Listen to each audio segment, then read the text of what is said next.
Hello, everyone. Captain Troy Handsome here with Braylif and Coffee Lich. How are you two doing? Doing good. Oh, good. Good to hear. I'll just tell you right now, it's been a long day for me, so I'm looking forward to some D&D. I'm excited for this session. Yeah. Woo. Yeah. It's gonna be a good one, probably. Yeah, I'm excited because of where we left off last time. And speaking of where we left off last time, Braylif, hey there, looking good today. Could I ask you to explain what happened last time as I pull up my notes that I completely forgot to open?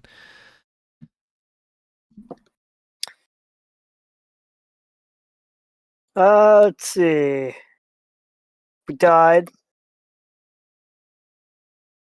It do be like that. Dolce realized that Dolce had swapped positions with the intellect devourer that was piloting her body. So now she's real Dolce again. That's me. We found evidence that Mr. Flesh, the Flesh Golem, is stalking us, so that's cool. Oh yeah, I forgot about our stalker.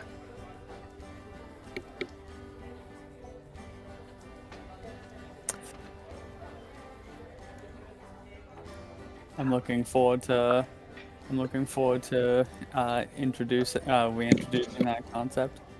Oh boy. Yep.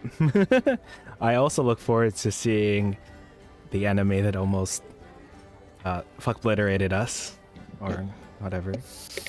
Yeah, it's gonna be great. Also, yeah, Reese, thank you. I have recently gotten into alt, and I had a lot of fun with the project of drawing Silly Pickle so that Braylif could have a little talking head. It's more indicative of his actual character. Yeah, she's adorable. Anyway, continuing the recap, we then went back to where we had died and found a door that we hadn't opened. We opened it up, and there was a guy there, and that's where we left off. Mm-hmm. He looked very scared.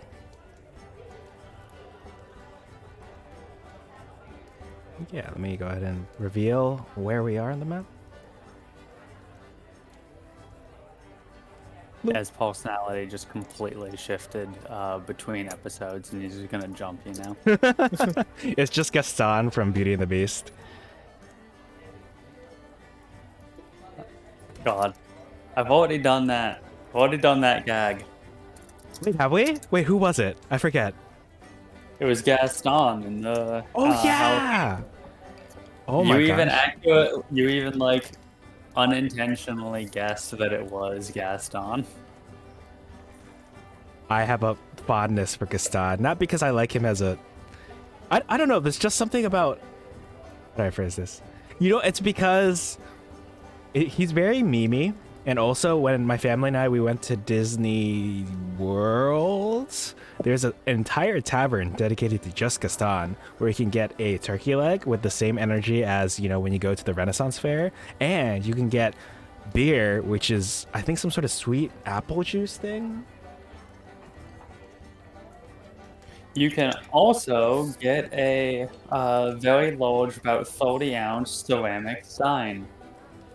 I have that. Ooh, nice. I love that thing. It's great. I love Gaston's Tavern. It's such a fun place to go. Yeah. There's this like frozen blended drink there called LeFou's Brew. Ooh. It's not good. It is overpriced, but you can pay even more to have it in a reusable plastic stein, which you can also take home as a souvenir. Otherwise, they serve it in a single-use clear plastic cup, so that you feel inadequate when you look at the 5-year-old. Oh my gosh, you're right. Fancy cup. But again, I had that. It is not worth it. It is not especially good. Mm-hmm. But I I do greatly enjoy the actual ceramic stein that I got. My mom bought it for me as a gift, which very conveniently timed. I was on my way back to the tavern to buy it. My mom was like, "Hold on now," and then like my dad approached with a little box, and I was like, "Yeah." Oh yeah. I love that you've pointed out so accurately that the fact that you get little dinky plastic cups, so you feel inadequate around the steins, like that's hilarious. Exactly. Yeah, but like Gaston's Tavern in that part of Magic Kingdom, it's like an actually like just really nice place to hang out if you can find a table. Anyway, the first time we went, it was very crowded. It was hard to find space, but the space opened up eventually. Yeah, I miss theme parks. Yeah. I like their aesthetic because people will ask me about certain amusement parks or theme parks, and I always have to tell them, you see, there's a difference between amusement parks and theme parks. Amusement parks are mostly ride oriented, like if you like roller coasters and stuff like that, which I'm not really that big a fan of. I like theme parks because of the aesthetic, where it makes you feel like you're actually in Northern Europe or in Africa or in Gaston's Tavern, or like in Epcot in Walt Disney World, where it's like, ooh, world tour. Ooh, now you're in Italy or something. I don't know. That's what I like. The fantasy of going to a different country condensed into an easily consumable little tourist trap where you don't have to worry about not speaking the language or being judged by the locals. Yeah. Capitalism at work. But I'm here for it. Yeah, I'm a fan of theme parks. Love to go to one someday. One day. One day. But until then, our fantasy escape is here. Dungeons and Dragons. Hell yeah. Oh, speaking of, now that we're in the dungeon where there presumably may be dragons, I forgot to say that music is, well, I mean, I guess the music fits our recap. Is there anything else anyone needs to add? I can't think of anything else. I just thought of the dude, and I completely forgot about the Flesh guy, Mr. Flesh. What was his name? Yeah. Yeah, you guys named him Mr. Flesh. Mr. Flesh was my nickname. I think it's a good name. I think it's a great name. Right. I'm ready to rumble. Yes, because I saw this guy run in here, right? Before I opened it? No, you did not see him run in here. Oh, I just heard. Hear him. Yeah, you could hear whimpering on the other side of the door, and then after the fight, you went over and opened the door and found him. Okay. So I'll take a look at him, size him up. Okay, sorry, an important question. Does he look conventionally attractive?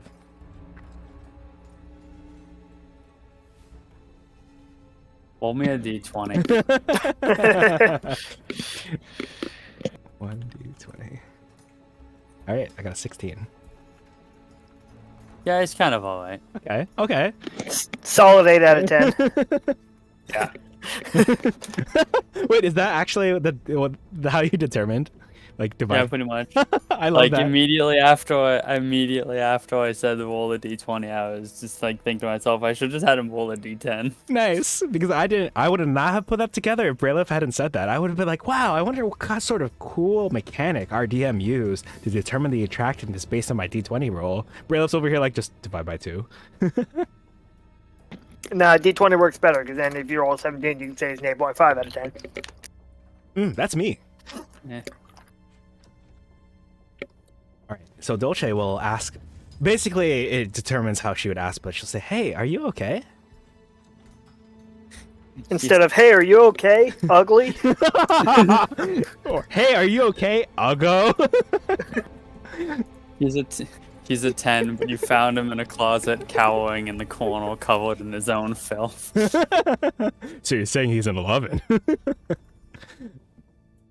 Just keep learning new terrible things about lightning in these streams. No, that was a joke. For the record, that was a joke. for legal And we're purposes. gonna end the session No! right here, guy. No! What do you mean that I don't have control over the stream anymore? You hit it, and we go to the end splash page. You start the raid already. Exactly. But yeah, she'll ask. Okay.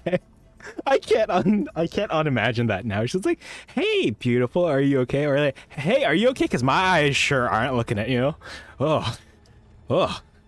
Here's a paper bag. You roll a 2 on the d20, and then you like greet him by saying, "Hey, shit ass, what's going on?"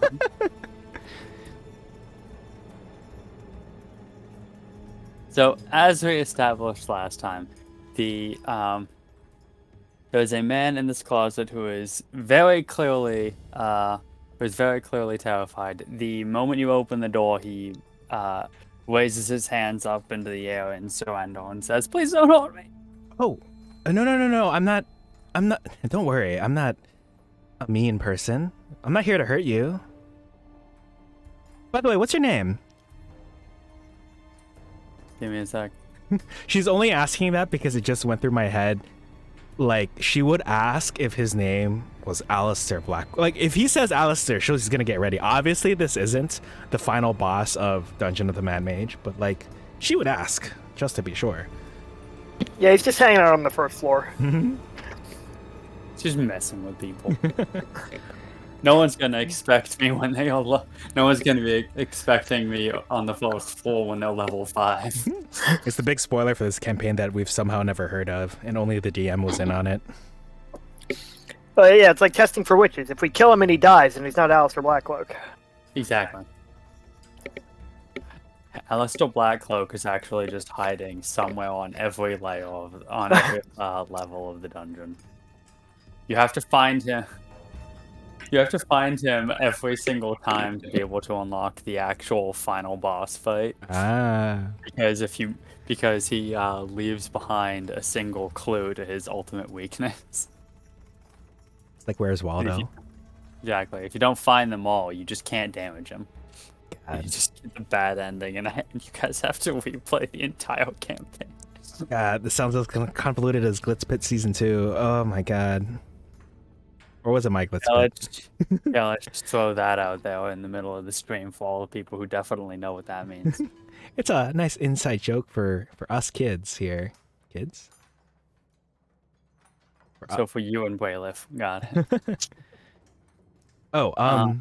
We can provide context. It was just that we had convoluted, like, basically each battle was like a puzzle. It was like, oh, well, if you didn't position your character and have them attack second here and use this move after you do a headstand, then the boss was invincible. Haha, suckers. And that's the kind of boss that I think either Frank or I would throw at people, which is obviously not fun to play against, but... Sounds miserable. Yep. Not for me, though. I mean, in hindsight, I definitely wouldn't have done that, but back then I was just like, oh, what do you mean you're not smart enough to figure out this secret mechanic? So, the man will, refusing to put his hands down, and still clearly fearful, will say, my name is Kellum. I'm an adventurer. Came down here looking for witches, just like you. Kill him? Okay, don't mind if I do. Sorry, let me actually wait. I assume it's Kellum, like Kellam. It is am so off. Kellim. Okay. So to recap, they said, name is Kellum, looking for treasures. What about you? Yeah? Did you come alone?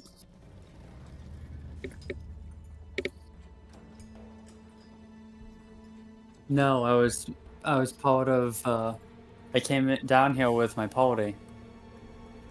I got separated from the others. I don't know where any of them are. They probably assume that I'm dead. They might be themselves. Oh no, how long ago did you come down here? An indeterminate I feel amount that. of time. I feel that. I feel that big time. Was He wasn't in the group with that wizard, was he? No, I would have remembered. Well, okay, just kidding. It's like, no, I would have remembered a normal-looking person who wasn't very attractive. Dolce will say, oh, we're just down here looking for, well, I'm looking for people like you who may have come down here and gotten a little over their heads. Because this place certainly has some surprises that I never would have imagined in my wildest dreams. More like nightmares. This place is a death trap. Never should have come down here. Neither should you.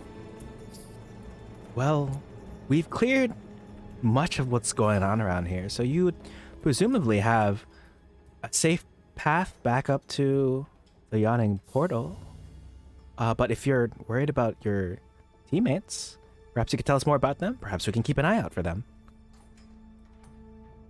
We could also probably just lead you to the entrance.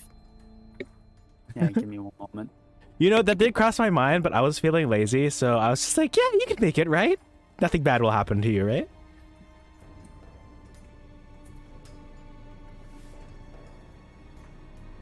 I have no idea where the rest of my party is. Like I said, at this point they're probably dead. This place is horrible.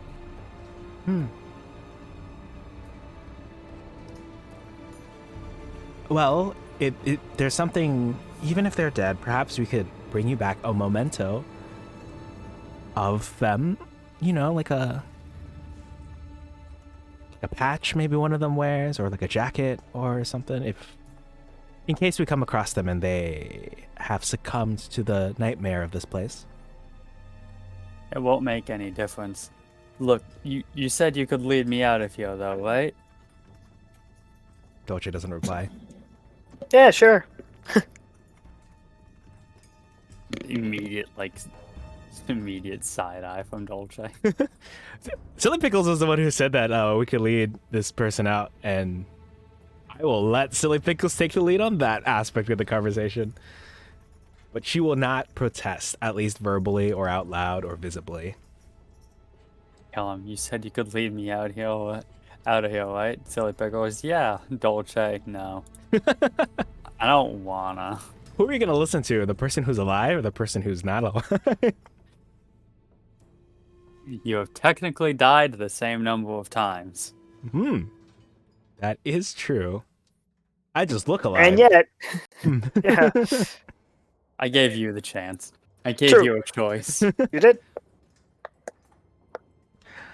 But yeah, if On we that note, want... actually, Lightning, is there anything else you wanted to explain to the class about your character? Oh yes, okay. Well, so hello class. My name is Lightning. So I'm playing as Dulce de Leche, or Dolce for short. Right now, she is being piloted by her original self, who has lived as herself for like 20-something years, until recently when she died. But the DM gracefully allowed me to... This happened like a different campaign, to have her consciousness retreat into her own mind, kind of like in Full Metal Alchemist Brotherhood, when you have Greed and Ling. And, you know, she's just there hanging out, you know, sipping tea or whatever people do when they are the disembodied consciousness of themselves, no longer piloting their own bodies. But then, the intellect devourer piloting Dolce, like, they died. Well, as in Dolce, they took like zero, was it? Their health dropped to 0 and they got beat to shit in this very room.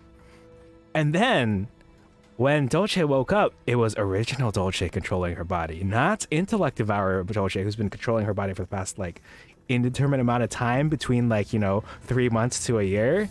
Like, she had her body back, but she's technically bound in this dungeon because they have to defeat Alistair Blackcloak. So yeah, this is her. She's back, and that means she has a different fighting style, let's say. First of all, it turns out that Intellect Devourer Dolce has been using like longswords, which are a little too heavy for Dolce's noodly arms here, because her strength score is 0. So she will have to make up for that in other ways that will become apparent in our next combat. So I'm excited to field her after what feels like probably a year of real lifetime, actually.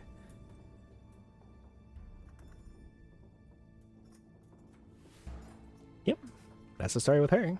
But she's lawful good now, so She technically would be willing to help escort Kellum back to the entrance.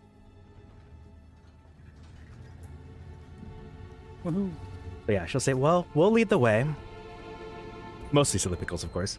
We'll lead the way. Just follow us, and we'll keep an eye out for any dangers that might arise on our way back.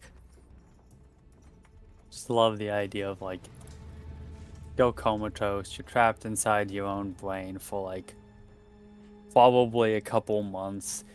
You come to, you wake up, and you're like, holy shit! I never thought I'd be able to control my own body again. Except you're in a death trap dungeon. You've sold your soul to the devil. You're partying with a ghost that you've never seen before, who acts very strange and unprofessional, and you have a cursed sword strapped to your hand that you can't get rid of. I can't get rid of. I've tried throwing it. I've tried letting go. I've tried like stepping on it, like with one foot, and like pulling my arm with the other arm. And I wanted to see my friends and family, but no, apparently I can't leave the yawning portal. It's wild. And also, of course, you've already died in the dungeon, and then you have to see your own horrible mangled corpse when you get back to the room you died in. Oh yeah, we got here and the corpse was there. It's wonderful stuff. I will need multiple therapists, at least 2, because there are at least 2 personalities for Dolce. Woohoo! Woohoo!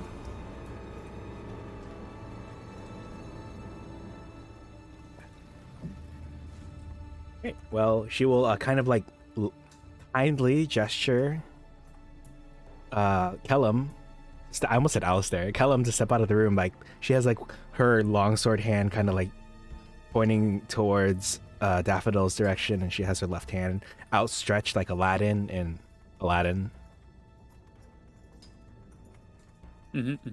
Yeah.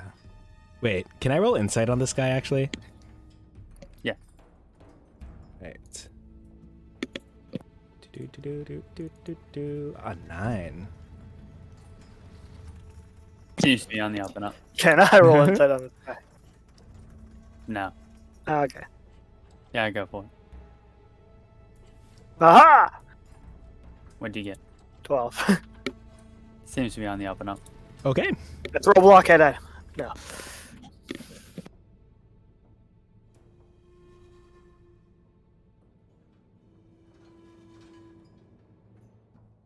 So you guys going to make your way out of the dungeon, or what you gonna do? Yeah, guess so.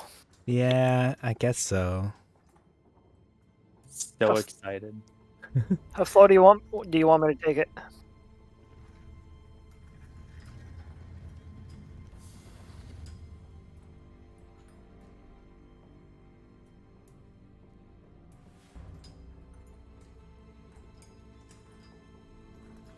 The uneasy man follows behind you guys willingly.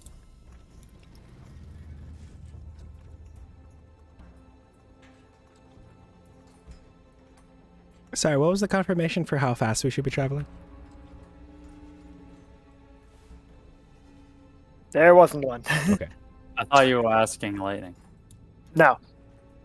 I was asking you, like, should we teleport halfway across the map, or do you want us to do it manually? Oh, do it manually. Alright, so we're gonna run into Mr. Flesh. What makes you say that? It'd be really funny. No, watch this guy. Kellum is actually Mr. Flesh. If you turn his name backwards and then replace K Kellum. with all the other letters, it's Mr. Flesh. If you rearrange the letters, you get Milk. Mlick. I love milk. Milky. If you replace all of the letters in his name with different letters and then rearrange them, it spells out Mr. Flesh. Oh.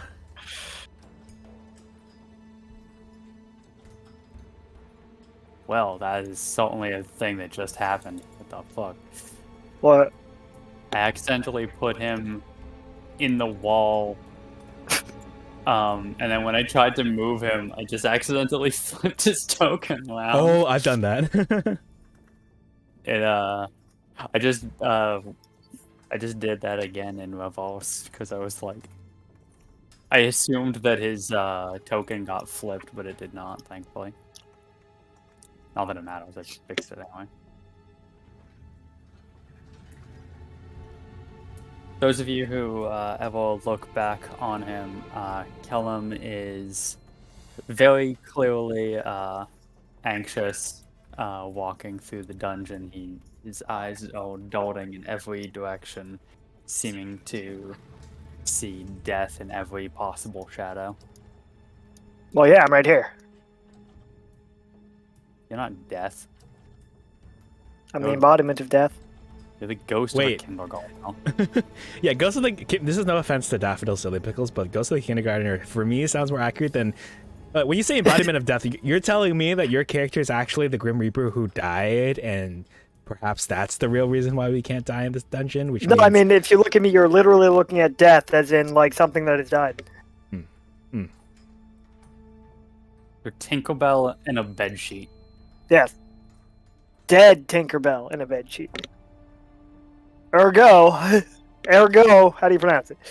Don't ask me. I said it to sound smart, but then I didn't know how to pronounce it, so it probably didn't work, huh? You had it right the second time. Lego my ego.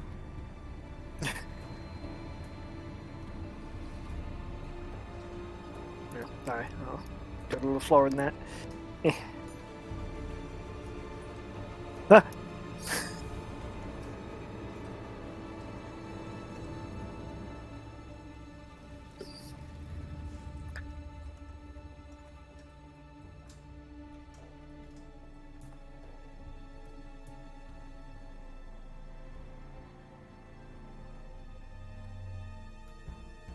Don't worry, Kellum, we're almost there, Dolce will say.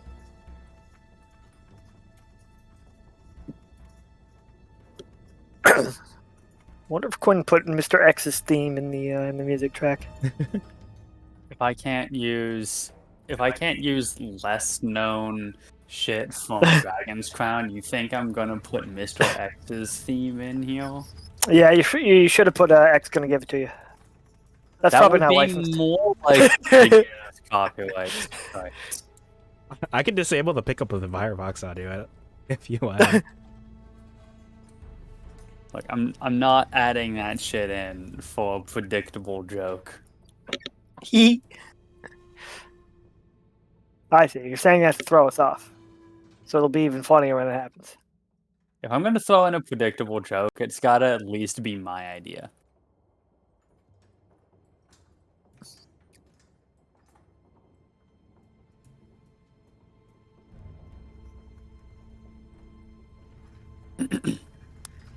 As you approach the entrance to the dungeon itself, you do hear a very familiar, loud and angry groaning sound. Oh god. From Not from that. One sec.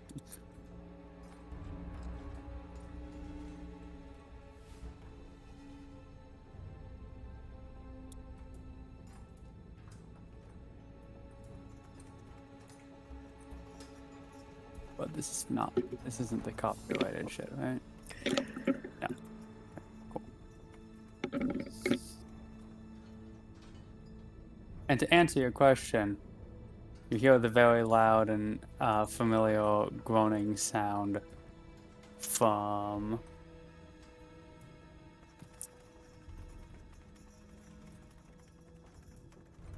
behind the secret door. yeah, I knew it. I fucking knew Oh it. god. Oh god. Gotta get a new I gotta get a new like terrifying battle music. Gotta get a new terrifying battle song for this sort of shit. This like slow build up doesn't work for these sorts of moments. As you approach the entrance to the building, as you approach the entrance to the dungeon, you hear a very loud, angry groan coming from the other side of the secret door. A barrage of thundering footfalls and then suddenly the splintering of wood as a meaty fist pounds clean through the secret door, Holy shit. shadowing it in its entirety. Epic. And staring you down with mortal in its eyes. It's Mr. Flesh. Roll initiative.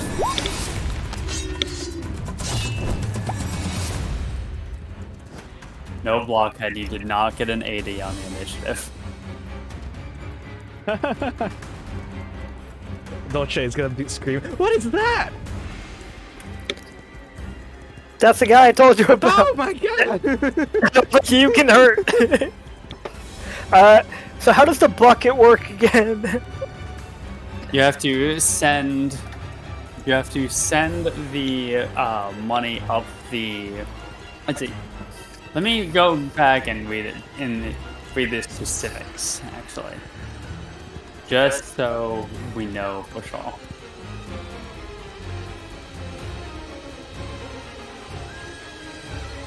Oh, I forgot how sick the horse sounds in the song make this. Like, I actually want to use this track for my Christmas Strat campaign. It's the very good track when it gets going.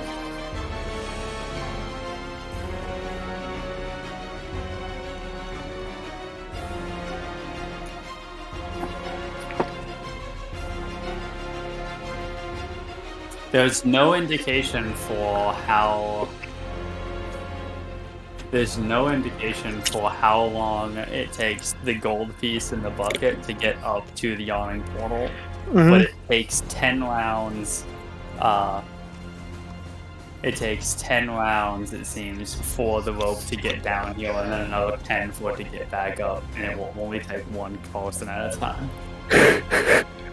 And do I have to manually lift the gold up, or will someone else do that? There's not really any indication of that either. Let's see.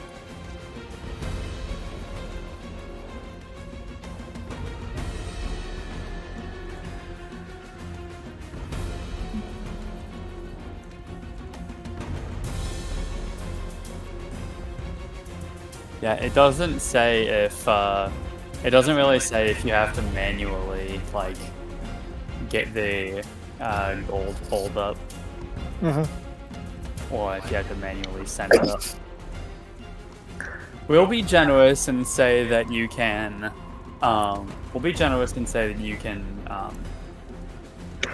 like, there's a simple system, like, there's a rope with a bucket at the end of it, and you can, like, put the gold in the bucket and then, like, I don't know, shake it to trigger a bell up at the end, and then they'll pull it up from there. And then they will send down the actual pulley for a person. Yeah.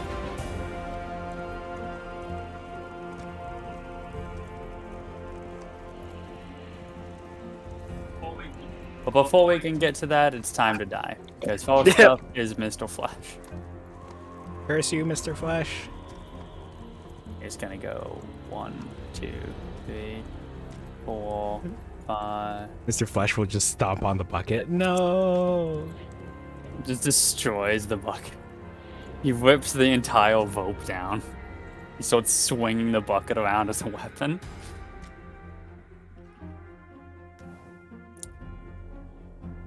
Mr. Flesh is going to... I can't keep saying this. Mr. Bucket. The Flesh Golem is going to raise one of his meaty fists into the air and then bring it down directly onto Silly Pickle's ethereal head. Yeah. For 12 magical bludgeoning damage. That hurts. Welcome in, And Expo from there, Dojo. We'll go to Dolce. We'll go to OG Dolce's turn. That's me. To recap, I flank with Daffodil, right? Correct. Okay. Dolce will move over. 5, 10, 15. Alright, I gotta roll some shit for... I gotta get Kellum on this board too. But yeah, Expo Dojo, welcome in. Hope you're having a good night. I see you used the sleep emote, so I assume that's kind of late for you. Thanks for swinging by.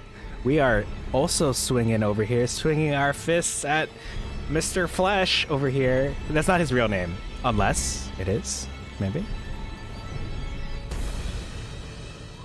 I'll have Dolce ask his real name, like, hey, what's your name? You're not Alistair Blackcloak, are you? The guy that we've been contracted to kill? Boy, I hope so. This guy looks more like a Jeff than an Alistair in either case. No offense to anyone named Jeff in chat. Oh, actually, as it turns out, before the flesh golem goes, it is Kellum the Weasel, Fantastic. who sees this incredible and unbelievably terrifying display.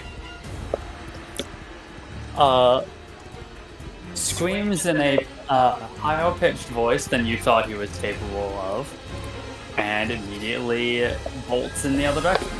Nah, it's fair.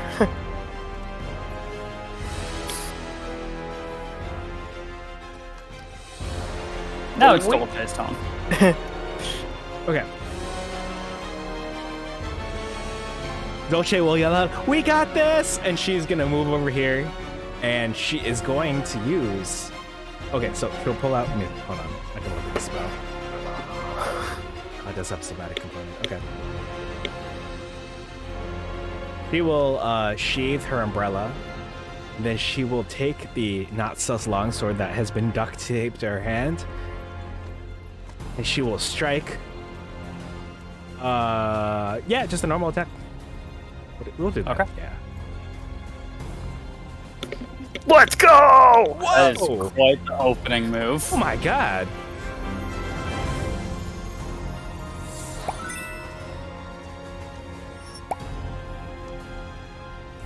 Nice. Alright, let me put this here.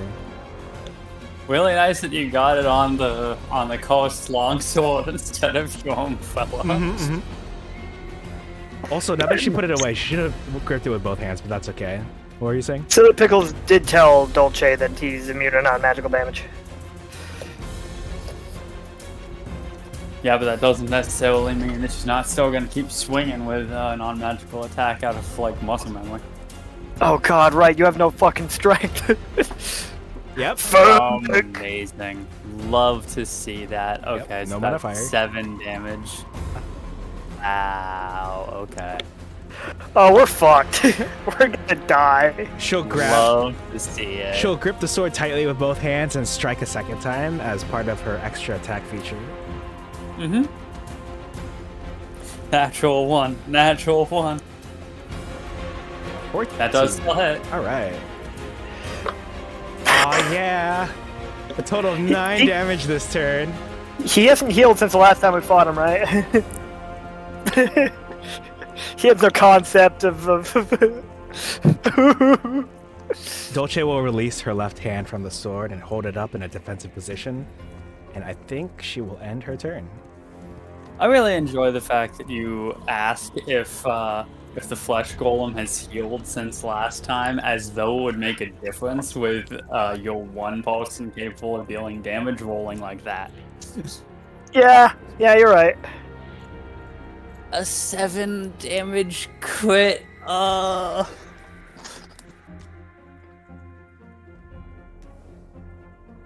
Silly Pickles hit him for more than that last time with your sword.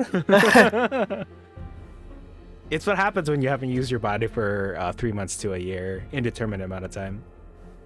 So what were your what were your weapons before? if you- Rapiers. Oh, interesting. And then, like, even though they're not light, there's like a feat or a fighting style that lets you treat them as light. I think it was she took the two-handed fighting style, which lets you treat them as light. Mm-hmm. All right, is that the end of your turn then? I think so. Yep, that's it. All right, Silly Pickles, you're up. Can I? You can try. Can I do the same trick where I yank the longsword at him? Oh,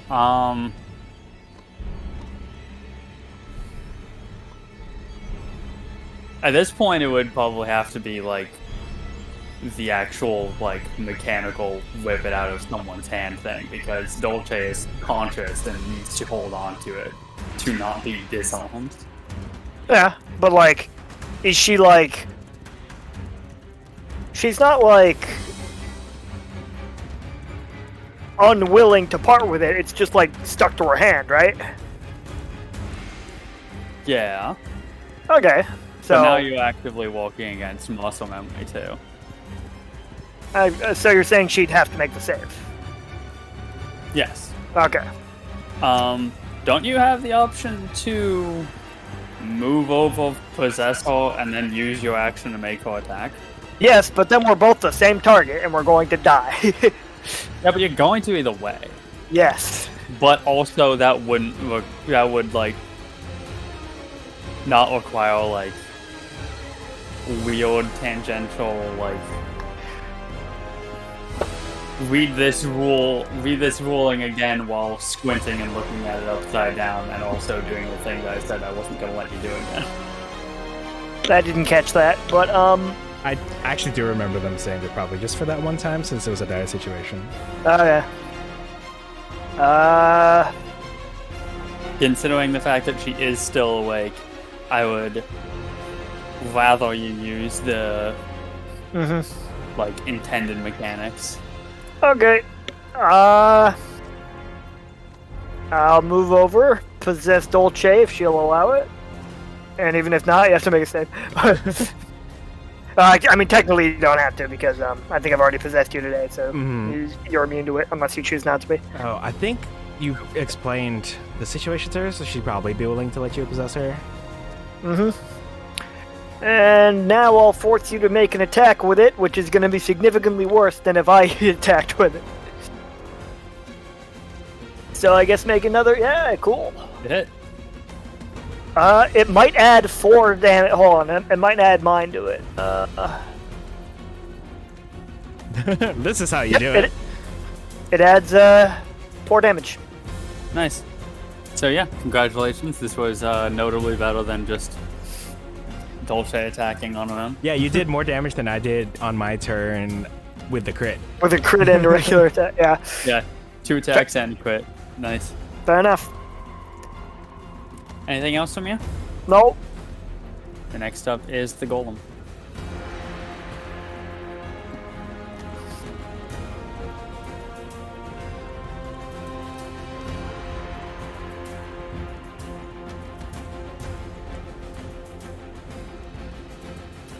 Golem once again going to raise both of its arms into the air and then bring them down onto Dolce's shoulders. For 10 bludgeoning damage to Dolce and 5 to Silly Pickles. Okay, I believe I'll take that. Okay.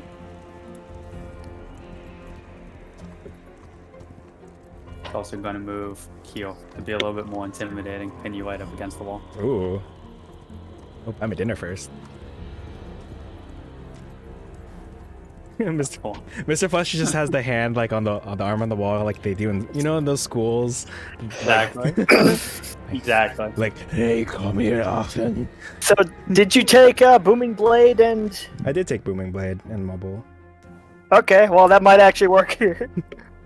Probably. Next up is Callum.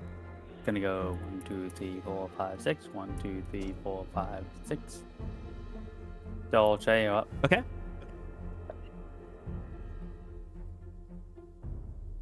Wait, you're possessing me, which means you need to have a conversation with Intellect Devour Dolce sometime. Yep. Do I... Hey, how's it going? Do I know what the vibe is for at least what Daffodil wants from this battle? Like, should I, give this guy a beatdown, or are we bailing? Like, we could take him, right? I mean, theoretically, we can do both with this new strategy. Okay. So, go for it. All right, Dolce will cast the cantrip Booming Blade. Let me do this. Alrighty.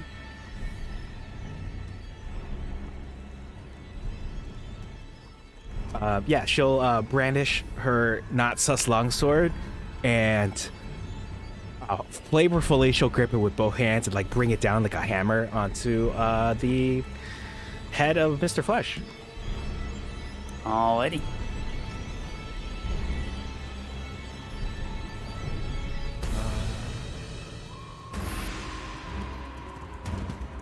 Yep, that hits. Fuck him up.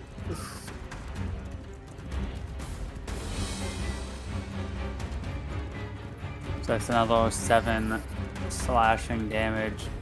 And then- another 1d8 thunder damage immediately. Immediately. Oh, really? At level 5. Oh. Right. Oh, yeah. Okay, I'll have to add that in the other line, so I'll just do that here. Yeah, it's supposed to make up for the fact that you can't attack multiple times when you're casting this as a cantrip, so yeah, I'll do that then. Boop. Okay, and then if it moves, then it takes another 1d8 thunder damage. 2d8. Oh. I see that. Yeah. Yeah. Alright, we can do this. Let's fuck him up. Dolce will then use her mobile... Wait, is it even her turn? Oh, Yes.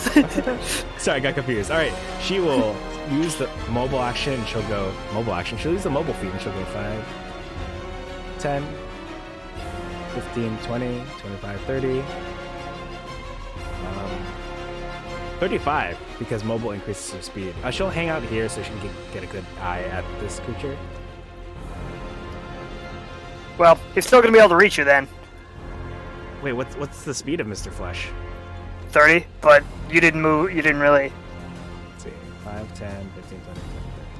Alright, she'll move one more this way. Yeah.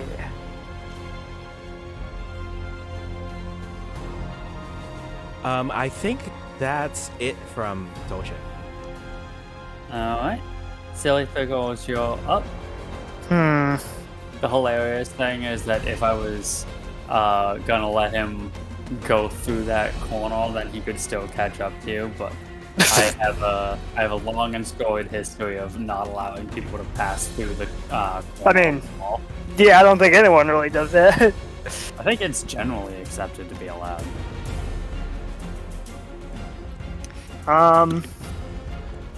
Let's see.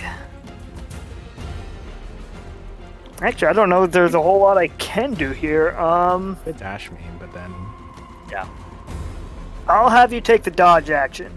That's Just in case there's some funny business. fucky wuckery. Yeah. Great news. Mr. Flesh has gotten an upgrade. His speed is 50 feet. Ah, shit. Is it? His reach is 15 feet, so... No. Yeah, he's 17 attacks now. Alright. Well, next up is Mr. Flesh. That's Go. me. Wait. 10, 15, 20, 25, 30. And I guess he'll dash and go... Oh. 35. And yeah, I'll just leave him now. Just make sure that he's at least next to you guys.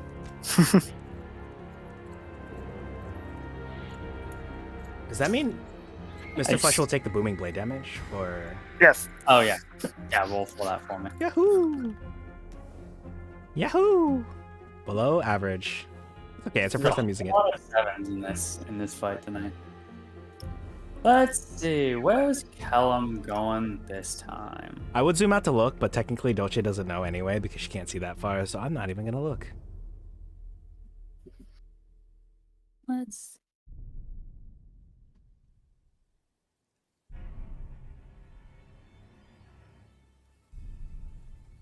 Alright, Dolce, you're up. Okay.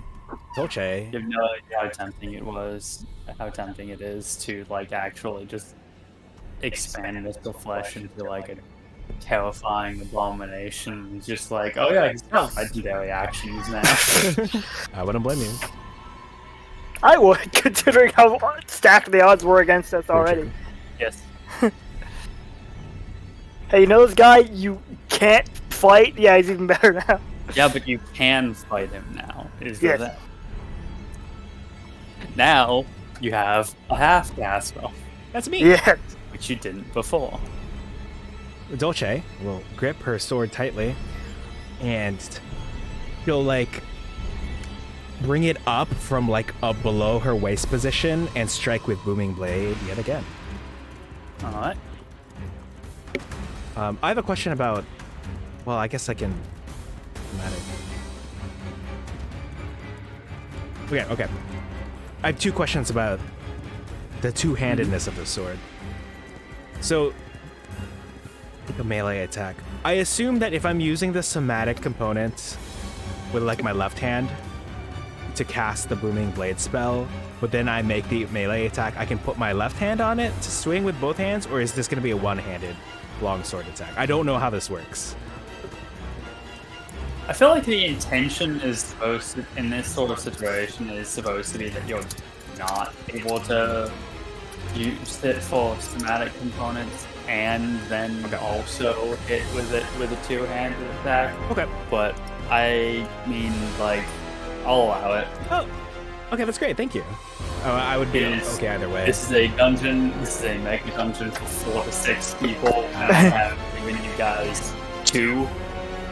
And I haven't even given you like a level advantage, so I'll allow it. Okay. Especially for the purpose of not having to halt the fight and go look it up. That does it. Oh, the 11? Yeah.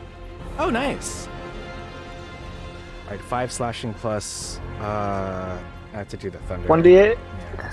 Or a 6. Oh. Hell yeah. I deal more damage with the thunder energy than I do with the slash. Maybe, unless it's. Oh, another 7. What the hell?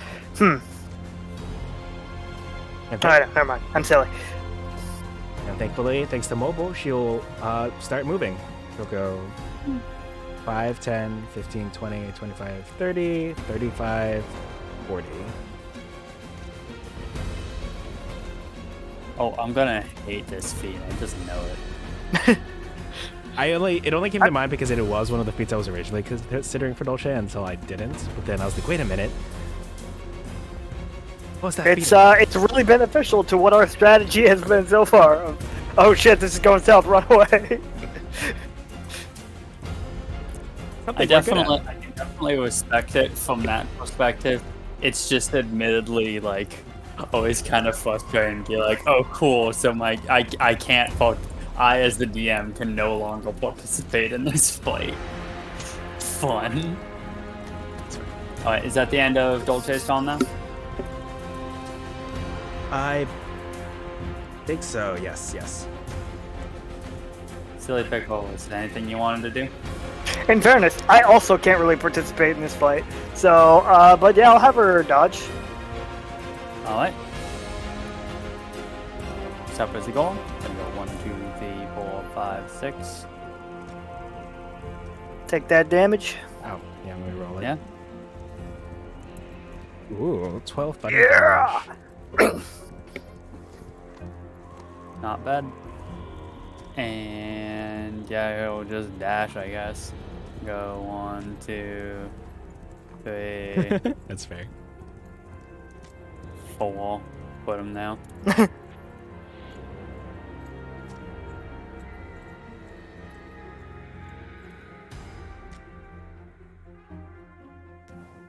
Where the fuck did he go? Wouldn't you like to know? Anyway, you're up, Dolce. Okay. Dolce will hope to hit again with another booming blade.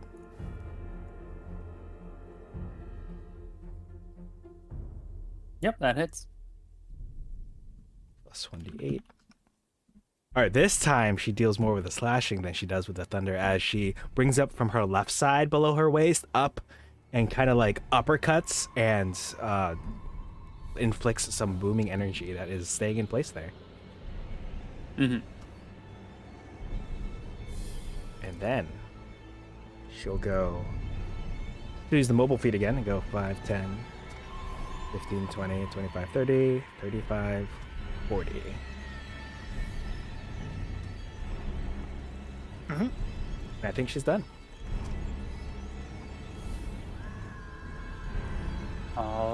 Next up is Silly Pickles. I will have her dash 10 or 15 feet back.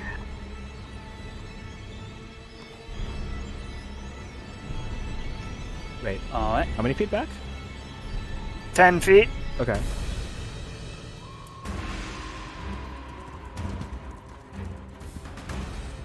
And that'll be the end of my turn. I'm gonna go 1, 2, 3, 4, 5, 6, and then I can't believe I forgot to pick up the blockhead. go 1, 2. Just head back in the opposite direction.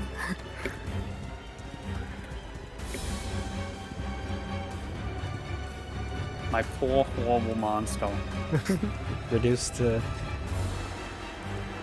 How the tables have turned!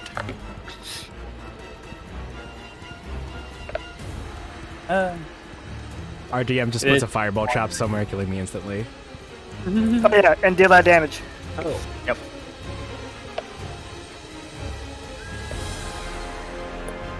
So close. Yeah. Anyway, Dolce, you're up. Alright. Dolce, as I did just now, remembered that blockhead is something that she has to keep in mind. What's the range again? 150 feet. Okay. We're fine. Oh. Well, if we're fine, then... I gotta find some way to force that for drama at some point. I mean, you already have. Nah, I need like. I guess sort of. It hasn't really been that much of a present threat. Blockhead is the only reason I can't just fuck off through a wall and run away. when I So already established that I don't want you to be like moving through walls much anyway. Nah, well, this is a actual reason why I can't do that, other than fuck you, don't do it.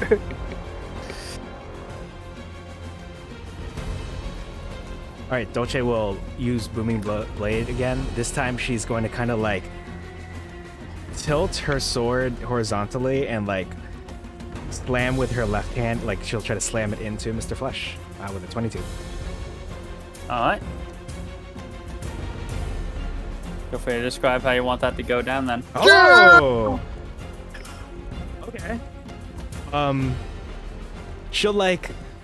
Or the original position I imagine, yeah, she's got the sword horizontally, she'll like shove it in, and then she'll like grip the blade tightly with both hands and like pull it up and through, and like jump up and pose on the other side. I will send a video to you all in the Discord of how I'm imagining this sometime. Okay. Fair enough.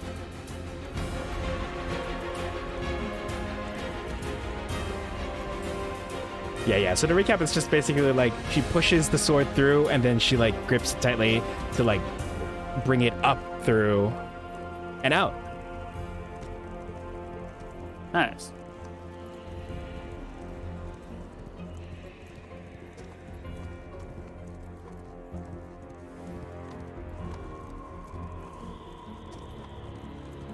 In her head, she'll hear, "Holy shit!"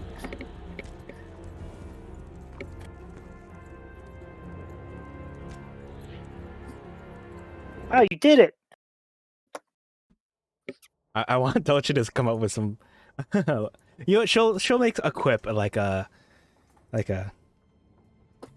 basically a jab at her other self, like, and that's how you do it. Have all fights been this easy? She'll say. Oh, I don't mean that, by the way. I am very grateful to our GM for allowing Dolce to be an Elder tonight. Just for the record, this is a jab at Devourer Dolce, and I'm very happy. Quinn, why are you picking up that gun? Quinn, I didn't say anything. Quinn.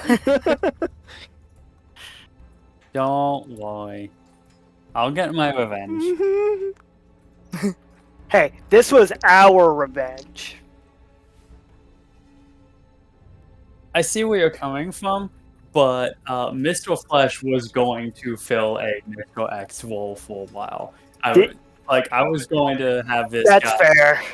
Like I had him set to the side with a note next to him just labeled "wandering," so Yeah. that I could at points when it would be fun and dramatic, have him just like pop up, and it would be a very like, okay, this guy's gonna fucking model you, so like you've gotta like get your attacks off, and you gotta bolt in the other direction, sort of thing. With the idea being eventually you would whittle him down. Mhm. The simple act of like having both of you guys actually up for the entire fight, and one of you guys having the ability to hit consistently with magical damage, made it much less likely for that to be possible, as evidenced by the fact that Miss Flesh has just died. Does he have anything cool on him? He is a mound of skin. No, he doesn't have anything cool Yeah, on but him. when you shoot Mr. X a bunch, he'll like take a knee and drop a bunch of ammo. Really? I think. He'll take a knee. I don't know if he drops ammo. Okay, I might be thinking of the other guy. What is it? Sentinel, the guy from RE3 with the rocket launcher. Nemesis? Nemesis, thank you. I don't know if he drops ammo either, but yeah.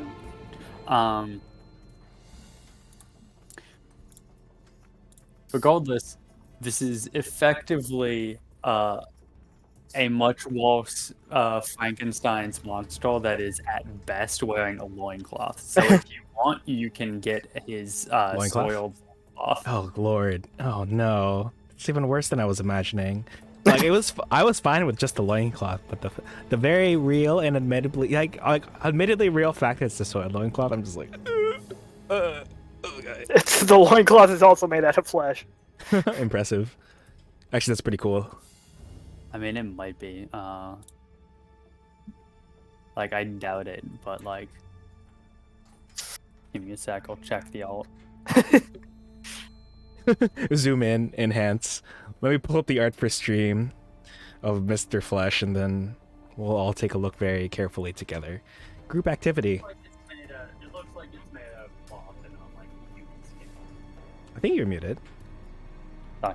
It looks like it's made out of cloth and not like human skin. Damn. All right, one day we'll come across someone with a flesh loincloth.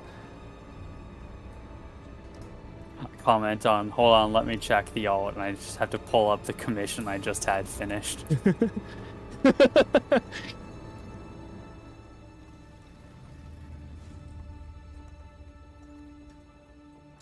Well, congratulations, you have beaten the flesh golem that was going to be hounding you guys for a while. So you are free of that torment. Don't worry, I'm sure we'll come across another flesh golem on floor 2 that looks exactly the same but is colored a little bit more green this time. Don't Yeah, I wouldn't worry about that. Okay, I won't. I mean, that's gonna be another 3 months or so anyway. So Boom. we got time. Wow, that's a load off my mind. Where'd Kellum go? Yeah, let's find this guy. I figured he would hide, but geez, he really booked it. Dolce will kind of like walk over here and be like, Callum! Callum! You hear your own voice echoing through the empty tunnels. Silly, or Daffodil, I have a plan. Okay. I'm sorry, this is she would not say this. She's lawful good, not lawful evil. I was about to have her say, we pretend to look for him by going back to where we were exploring the first time and keep exploring. So she'll say, maybe he went back to the room we found him in to hide?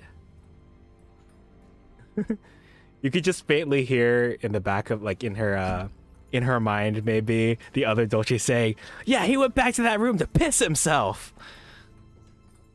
I think that's in character for her. We could go back in that direction anyway. That's where we're. Yeah. That's where we're headed anyway. I honestly have no idea where he is on this map, but I am interested in going back where we came. Yeah, I mean, if he wants to run it somewhere else and get himself killed, more power to him. But We did our due diligence. In character, we're very concerned, but out of character, anyway. I'm 100% convinced that you guys are actually very concerned in game. What'd you say? I am not very convinced that you guys are concerned in game. We did our due diligence. Callum. We gave it the good old college try. We did not get him killed by Frankenstein's monster. That's right. Our hands are clean. I'm like Caesar up in here, or whatever. Pontius Pilate. Yeah, from the Bible. Yeah, we all know that story. Okay, Pontius Pilate was the one. I'm pretty sure he's the one who's like, yeah, we can crucify this guy, but only because the people wanted it. I had nothing to do with this at all. Yeah, definitely know that story.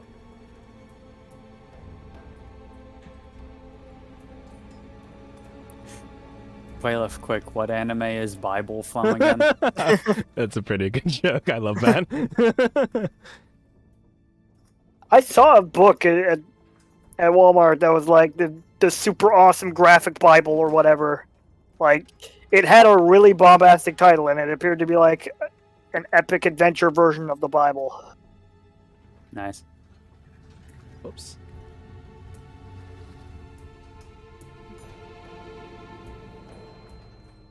I can't unsay Kellum without thinking of Kellum from Fire Emblem Awakening, who is basically Yeah, me too. the Mike Wazowski of the series. Because Sort of, yeah. yeah, because even on the cover for the game, he's like he's blocked behind something, and people legitimately forget he exists. Yep. But people can have names. People can share names. But if Oh, you talking about the like dude with the really big dude with the hulking suit of armor? yeah, that guy. Yep. I made it my mission in that game to increase his movement as high as possible without putting him on a horse. Because even when you turn him into a thief, which you can do, his icon still has him wearing the armor. Oh, okay, that sounds hilarious, actually. So I also gave him like the boots and some other boosts. So he had like 10 or 9 tiles of movement on foot. Considering the fact that people, like, quote, forget he's there to the degree that people who are looking at him will forget that they are seeing him the instant, like, the light hits their eyes, to the point that he is functionally invisible to them until they, like, bump into him or something. I have personally always thought it was a little bit stupid that there was not, like, some kind of gameplay mechanic for that. Like, increased chance for evasion or like, people not targeting him ever. I mean, Like, if it was a later game, they'd give him a unique ability that did just that, but they didn't have those yet. Frankly, this guy should just be functionally invincible because no one should ever attack him because they should be completely unaware of his presence. I mean, his death quote is, "They saw me." Ugh. It's just his friends and allies. They just take him for granted to the point that they just forget about him. But his enemies are just like, yeah, that guy's a threat. We gotta kill him. On that note, he exists as the tutorial for talking to NPCs because he just starts on your side of the screen as a neutral character, and then when you talk to him, he's like, "Yeah, I'm here too. I can come, right?" And Crom's like, "Yeah, sure," and then he joins the party. If you don't talk to him there, he just never joins your party, and he's gone from that point. I think it's interesting that you... The entire army forgets him and they just refuse to let him the whole join them game. on the battlefield. Yeah, I personally have always been... I was actually a big fan of that character in my playthrough. I think it's interesting that... Because of the fact that I was always just like, I just feel bad. This guy just gets, like, completely forgotten by all of his, like, theoretical friends. Damn. I think it's interesting Braille knows the death quote because I didn't field him, so he... A lot of people didn't. technically didn't die on that much. When you give him support with the witch chick Miriam, their supports have her like scientifically examine the fact that he is invisible. She'll be like, "Yeah, even as I'm looking at you, as soon as like you just start to fade from the corner of my vision." Interesting. Interesting. Yeah, I remember those. The real BBEG. I think I have to screw them up a lot. Nice. Actually, it could have given him the ability. So my favorite girl, Ileana from Fire Emblem Path of Radiance for the GameCube, which came out before, has an ability called Shade, which means like when enemies are considering their targets, they'll be less likely to consider her if allies of hers are nearby, and they'll be like, "Oh, let me attack this person instead." I feel like that would have been good on Kellum. Yeah. Yeah, I'm just sad they didn't give that her to her somehow for the mobile game. I'm like, man, that could have been cool. Like, don't attack her because you don't even know she's there. But that's more because she's a shy girl as opposed to like Kellum, who is scientifically somehow very powerful and can mess, as they say in Doctor Who, like perception filters can somehow like mess with your mind, use some sort of magic, like wizard magic. Only ever existing in the corner of your eye. Mm-hmm. Yeah, the episode where they introduced that is really cool because of that. It's a fun episode. Mm-hmm. Okay. I actually stopped here because I didn't know if Daffodil wanted to go. Where is Daffodil? Are you? Oh, you went back over there. Okay. They went back the way you guys were earlier. I'll head that way. That answers your question. Yeah, I was like, should we check out that area? Oh, we can go here. Right. Sorry, because the guy, Kellum, not from Fire Emblem Awakening, might be in this closet still that I look Who? over now. Cute.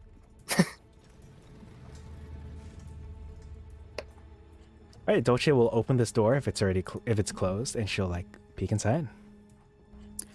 Well, you guys didn't close it behind you. Okay. But so inside, you just find the same things that were in there earlier, which is I don't know what anymore. I don't think it went into too much detail. Give me a sec. Good. Well, what's the number here? Okay.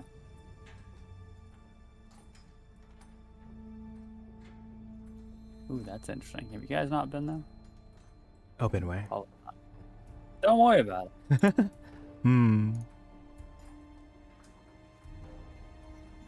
Yeah, I'm just trying to find out what's in the closet that Cullen was hiding in, if anything. I am interested in checking if there's a secret door there too.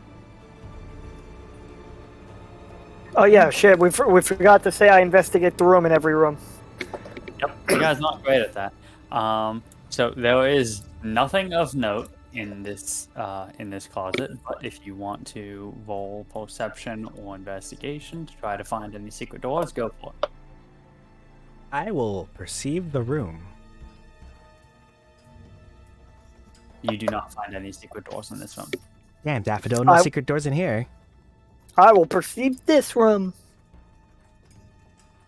Whoa. You do not find any secret doors in this room. Uh. You feel that if there were any secret doors to find, you would have found them. I guess that's some solace. Well, we can continue down this way, continue down that tunnel that we didn't explore. Oh, right, that tunnel over there. Dolce will close this door, and she's interested in exploring. We're here. We're here. We'll just Yeah, sure. go down this way. I'm feeling lazy. Can't wait to find more Gricks. Find more. Oh yeah, I should use some of my hit dice. Hold on, I can just do that whenever. Great. All right. Oh, Well, that... Let's give myself 323 health. Adding Grix to Intellect Devour Dolce's fears. Man, it sure is dark in this hallway.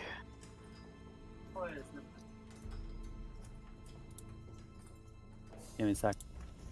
Hey Dolce, you ever notice how we have 60 feet of dark vision, yet we can only ever see like 15 feet in front of us? What's this wee business? I don't have dark vision. Oh yeah, weird. Well, I'm a person. I'm just a normal girl. Are you saying I'm not a person? She squints at you. I'm a human. Oh yeah, I guess that makes sense. Yeah, we can't see in the dark, which makes for some exciting nighttime escapades, but other than that, yeah, it's a little inconvenient.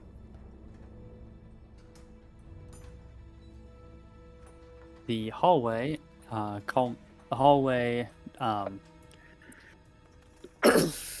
seemingly collapses down into a more recently carved out tunnel.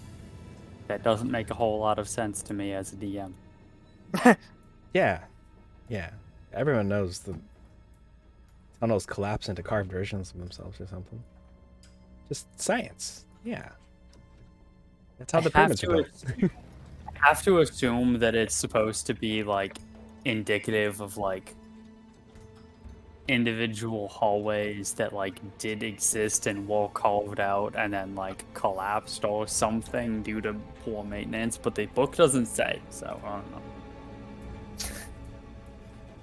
I investigate this dead end. All right. And by investigate, I mean perceive. Fuck. Yeah, it's a very nice wall. Thankfully, Dolce just said she was assisting me, so it's actually... Lightning was just muted is all, but I heard him. Uh-huh. I will... We have recorded evidence.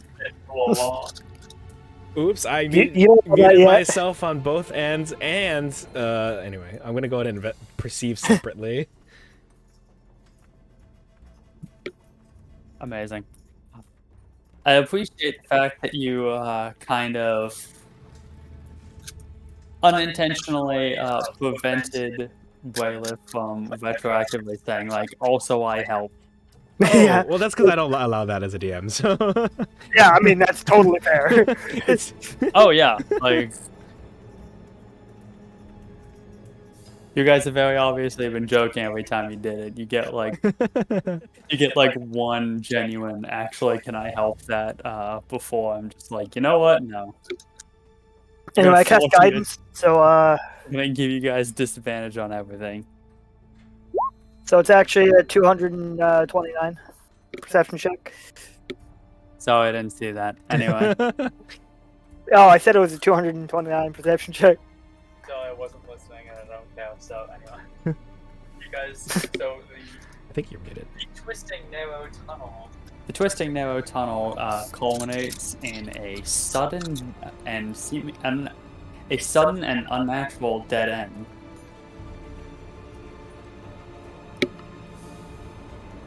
That's it, huh? With those rolls. Damn. Well... Alright, I will, assuming you allow me, I will investigate the walls, see if there's anything. Sure. You saw a vast empty room with the 3 bricks that you did not finish off, as well as for a brief moment before you returned to the hallway, a massive brick sleeping on the ceiling. Oh, fuck me. Alright, Dolce, get out your pickaxe. What's going on? I floated through the wall and I saw another room, which now that I think is probably where that tunnel leads, full of some other gricks that we didn't kill, and then a giant one on the ceiling. Oh, you must understand that if I'm understanding you correctly, these are the creatures that killed me? Or... Yep. I don't want to pull out my pickaxe. Not that I think I have one. I mean, yeah, I was joking about breaking down the wall, but like, you know, we might want to. I mean, I guess we don't have to go that way, but it's there. Well, we could. I'm sure I'd probably fare better than the other me. Yeah, I would have thought Mr. Flesh was going to be a lot harder than those guys. So like, but I don't know what that giant one is. So. Sounds like it could just eat someone whole. Terrible. Well, in any case. Yeah, well, at least step out of this hallway. She looks around. Tunnel? Mm-hmm. Yep. Do gricks like burrow? Is this a grick burrow tunnel? Is this what they look like? Why do they? Why are they periodically like smooth seemingly man-made tunnels. Maybe Grix. That's when the architect Glick is watching. They're were-Grix. They're like, they could be human, but also they like burrow through as Grix, but when they turn back human, they just like pull out their pickaxes. That's an incredible. I love that. It's interesting you bring up picks because the very first iteration of Dolce, I think one umbrella was based on a war pick. Yeah, war picks were involved somehow. I forget. Do you actually Actually, what? have a pickaxe on your person, or did we get rid of that? Do you actually have a pickaxe on Dolce's person, or did we get rid of that? Oh, right, because we. Oh, right, from that hallway where they're excavating. I don't have it in my inventory, but I don't know if it's because I forgot to put it. I had to check my notes. They're probably in my physical notes. Or in my physical notes, I mean the notepad file I have up here on my other monitor. 1 pickaxe, 1 shovel, 1 5-foot pole, which is a broken half of a 10-foot pole. I'll need to add that in. Let me check my physical digital notes. All right, well, Dolce will cautiously follow after Silly Pickles.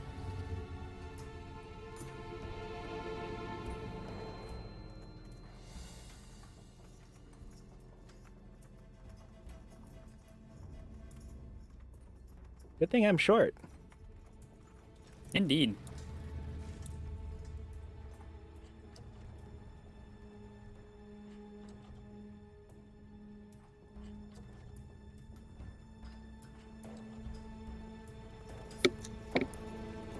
God, it's exactly where it's leading. Lord have mercy.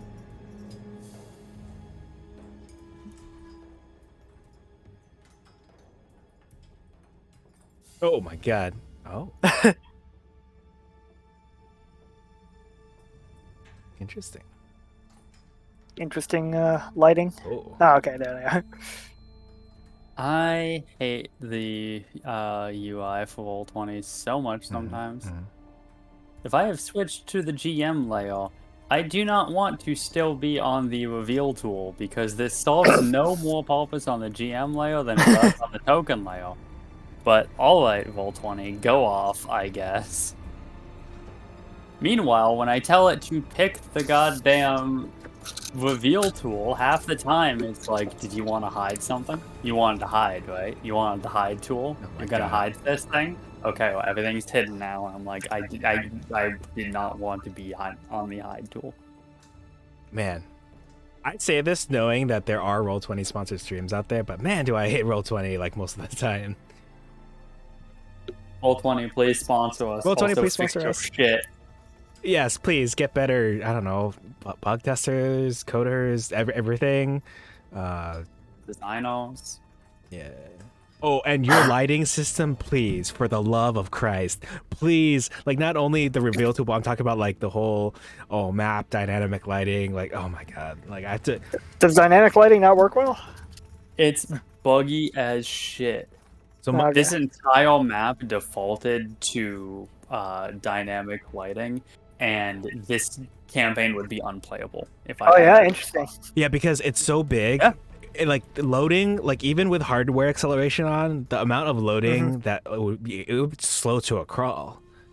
Do you remember the boat that we were on? You remember the boat, the like haunted ghost ship covered in spiders? Yeah.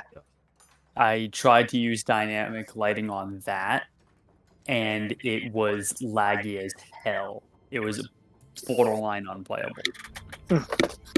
This map is like 10 times that size. The map would, like, scrolling at all, doing anything, you would probably be waiting an extra, like, 2 seconds before anything walked on the map side anyway. So my problem with dynamic lighting, obviously I don't use it, but the problem is because Roll20 defaults to dynamic lighting, I'm sure there's a setting or something, but without fail, it happens so many times, I will turn on like manual fog of war. I will try to reveal something to my players and they can't see anything. Maybe one of my players can see things, strangely, but the remaining 3 players can't see anything at all. I have to duplicate the map with everything, turn off dynamic or turn on dynamic lighting, turn it off. Like I have to do a lot of like turn on, turn off with a duplicated version of the map, and that's been happening consistently, and I still haven't been able to not have to do that. So yes, Roll20 sponsors, but also fix your shit. Yes, indeed. Let me close this. I don't know why that opened. Silly Pickles, you round the corner and you see the exact room that you saw earlier. 3 regular-sized Gricks and somehow a fourth massive Grick on the ceiling, curled up, sleeping. Are the other Gricks sleeping? Nope. Do they see me? Roll me a stealth check. No problem. I think I'm good at those. I'm apparently good at those. I'm apparently mediocre at those. I see you. Oh, that's unfortunate. You rolled a 4? Yep. Is there anything else in the Below room? that passive perception. Yes, there are a couple other things in the room. However, it might be best to deal with the fight before we go over that information. Yeah, better be something fucking cool in here.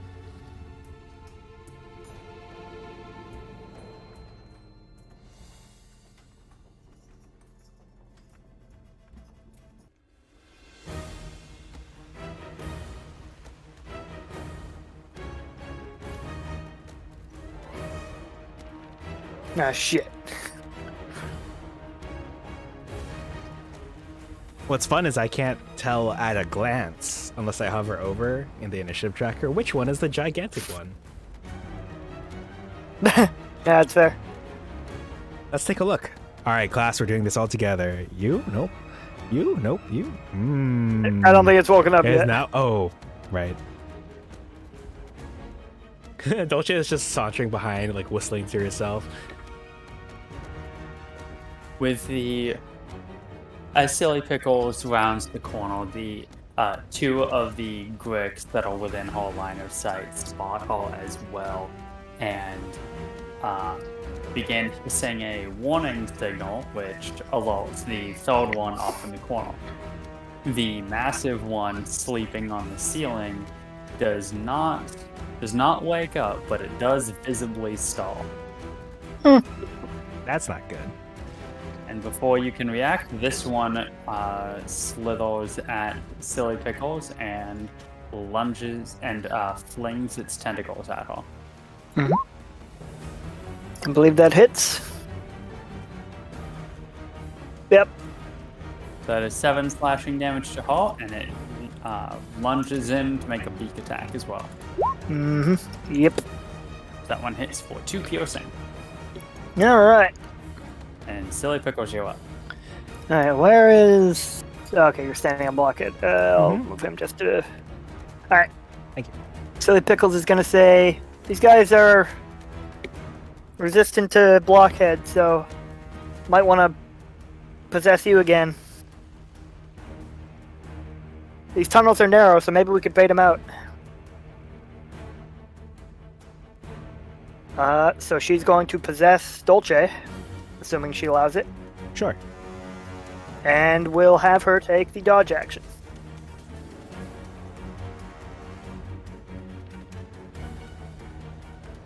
Alright, anything else from you? Nope. And next up is this Grick down here. It's going to go 1, 2, 3, 4. And it's going to make its attacks against Dolce. Tentacles first. That's a 9, so that is the end of its turn. And next up is this last one that's just going to go 1, 2, 3, and it can't really get in there. So Dolce, you're up. All right. Dolce will go with the classic, and by classic I mean for the duration of this session, Booming Blade. Nighty night, Reese. Alright, Night thanks for night, joining. Reese. Thanks for hanging out.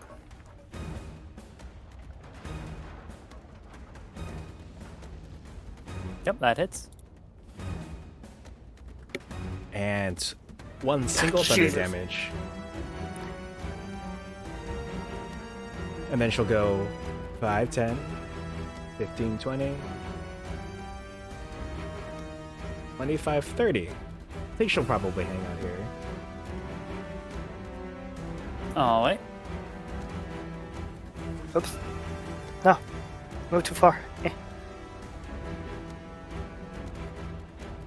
I think that's it. I have to think about it. Alright, this Greg is gonna have to squeeze past this false guy. Go 1, 2, 3, 4, 5, 6. Silly Pickles, you up. Alright.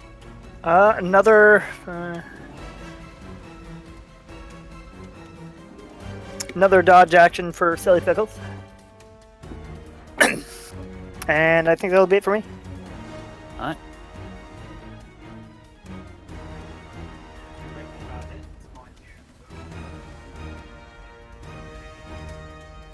Thank you.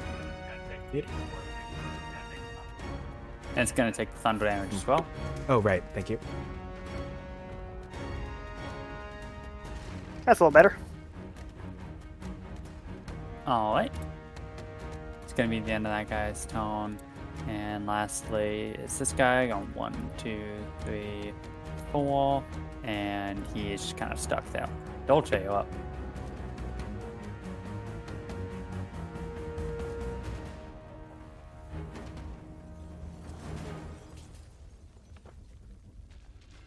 Man, I want a Thunder Wave so bad. Or what do I have? I think it would have been better if I were closer to them. Because it's only 15-foot cube. I mean, you can move and then do it. I'll probably just stick to... I'm going to Firebolt this first, Grick. The one on the very left. Mm-hmm. So she will, like... She will take the sword and kind of, like, scrape it against the ground and, like, lighting it on fire and flinging that fire over at the first Grick. Yep, that hits. Ooh. Hell yeah. Bolt of flame flies into its face, shadowing its beak and then singeing its head. And she'll go. The Grick falls over. Nice. 10, 15, 20, 25, 30. I love Half-Caster Dolce. 35, 40. Anything else from Dolce? Let's see. Action, movement. I think she's done. Alright, next Grick is gonna go 1, 2, 3, 4, 5, 6. Maybe I moved too far. Yeah. No.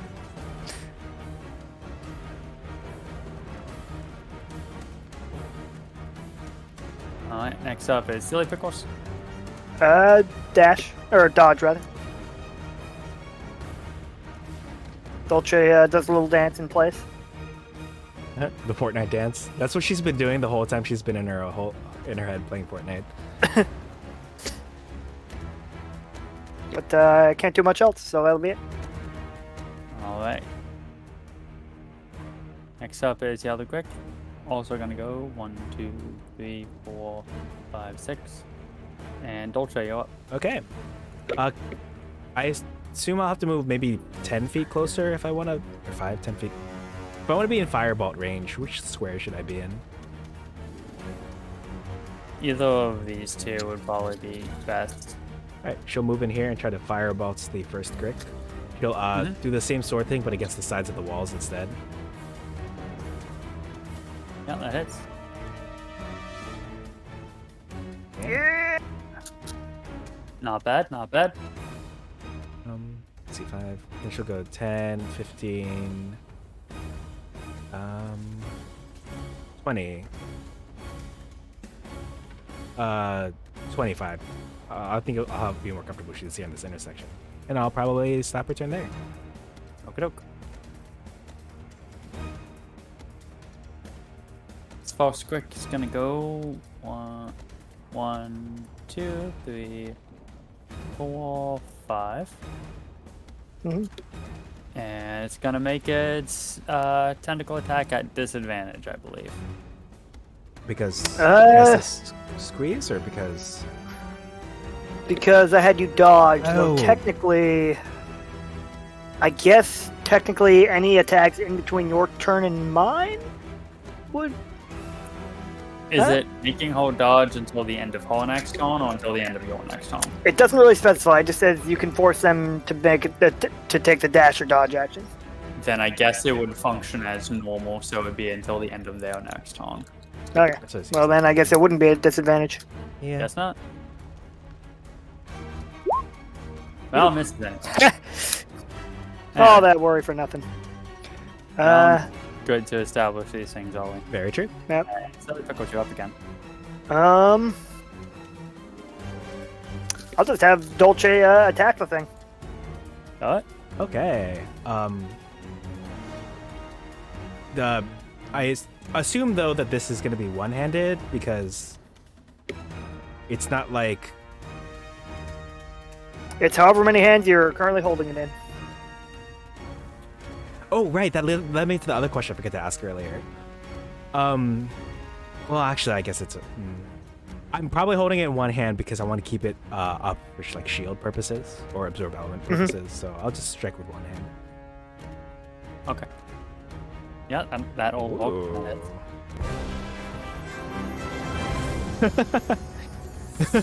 I need to get level 7 so I can. Well, I guess it wouldn't work for it with Daffodil, but. And that'll be it for Silly Pickles. She, while she's dancing, she'll just kind of like do a gesture as part of the dance, but the arm has the longsword in it, which just lunges forward at the Grick.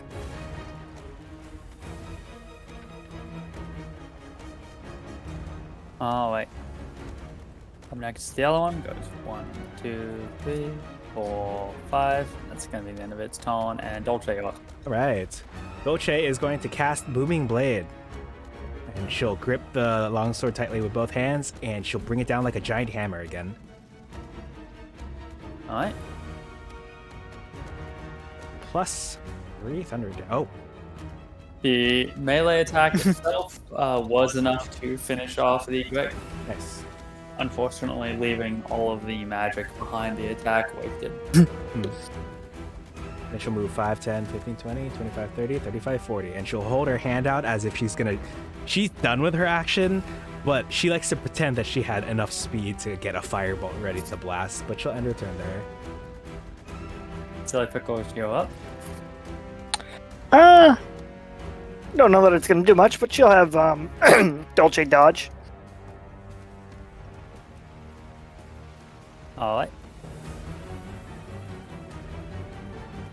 1, 2, 3, 4, 5, 6.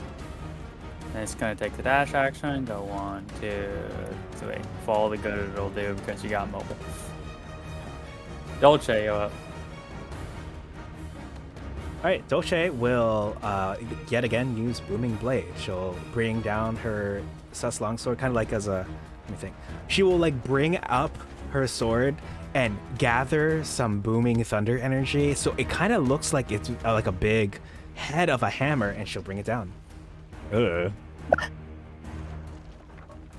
does not hit, unfortunately. All right. Well, she did make the melee attack, so she'll attempt to kite anyway. She'll go back 5, 10, 15, 20, 25, 30, 35, 40. It is absurd that it doesn't even require you. Right? To do it. It That is is. so stupid. Like, this feat is stupid regardless, but then it's also like, you don't even have to hit to be immune to opportunity attacks. And it's like, seriously? It's goddamn absurd. Incidentally, it is a hard counter to another busted feat, Sentinel. Because it doesn't say you disengage or anything, which is what triggers Sentinel's opportunity attack. It just says you don't provoke opportunity attacks. Yep. Fucking stupid. Granted, you know, you granted the people with Sentinel and the people with Mobile are both on the same team anyway. Yeah. D&D is not a PvP game, and if you're playing it as a PvP game, more power to you, but you're plying wrong. Anyway, so that's Dolce's disagree. turn. Silly, what are you doing on your turn, Silly? Dodge, I guess. Okay. Not much. 3, 4, 5. I- 6, 4. Quick. I am happy with what I am capable of doing as this Dolce. I do feel for Silly Pickles for... I'm having a good time. Okay, well that's good. I'm glad at least 2 of us are having a good time. Quinn looks really happy right now. I much prefer this to running away and also not fighting. Yeah, I actually do much prefer this to like eating 7 attacks. I mean, dodging maybe half of them, but like watching my health whittle down like a lot. Like I really did miss spellcasting. It's a nice change of pace for the moment. Yeah. Okay, I'm glad Quinn agrees too. It's preferable to you guys just like running away and dying every single fight. I'm just concerned for the inevitability of like heal at this level. It is feeling like, oh cool, these are all fights that like gave you guys trouble in the past, and like one of them was like explicitly like we need to run away. The combination, let's see, as it stands, as soon as you guys get down to a one-on-one fight, if you are not fighting something that has a speed of 45, like as soon as you guys get down to one enemy, you cannot take damage anymore unless that enemy is ranged. Yes, which I mean isn't uncommon, but I also assume like At this level of D&D, it's pretty uncommon. They'll have the only ranged things you guys have dealt with so far have been goblins. and bugbears. Yeah, I suppose they do have javelins. There are not many bugbears. I am fairly confident you've killed all the bugbears on this wall already. Also, don't the bandits have a ranged attack? Possibly, but you're not fighting those guys in. They are not given. Those guys were not given ranged, focused terrain in any way. I mean, yeah. But yeah, I'm pretty sure they have crossbows. Regardless, this feels more like a floor 1 now as opposed to... It kind of felt like a floor... I don't know how many floors are in here, but as far as first floors go, this feels... I'm liking this, at least, for the record. yeah. To be clear, though, a big part of that is the fact that you have a ranged option now. Right. Where you technically had one before, but like Blockhead has a lot of restrictions. Yep.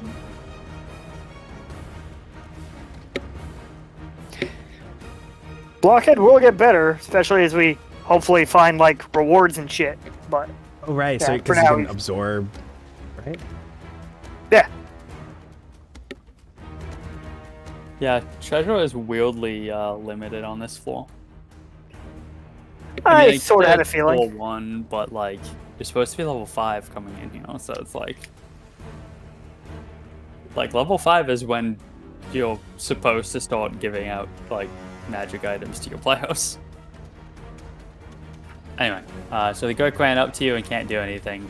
Dolce, it's your turn. All right. Dolce will she's gonna do the same booming blade animation where like she gathers all the energy at the end of her sword, but she's gonna do it with that uppercut animation instead, where she starts with the sword below her waist and then she will strike with her.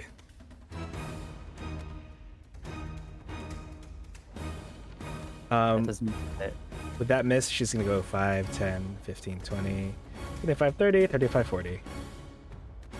Don't you have another attack? Or was that meant to be Booming Blade? That was meant to be booming blade. Oh, okay. Silly pickles, what you doing? Nothing. Same. So now that Quick is going 1, 2, 3, 4, 5, 6, and dash 1. Yeah, sure. Dolce, what are you doing? All right, Dolce will. She'll use booming blade again. Alrighty. That does not hit. She'll go 5, 10, 15, 20, 25, 30, 35, 40. Lightning, this is a very foregone conclusion at this point. I'd appreciate if you start hitting these attacks so we can get you on our lives. I'll talk to Dolce about it. 2, 3, 4, 5, 6. I technically skipped Silly Pickle's tone, but what do you want to do? No, it's fine. Didn't think so. Dolce, what are you doing? She'll use Booming Blade again. Nice.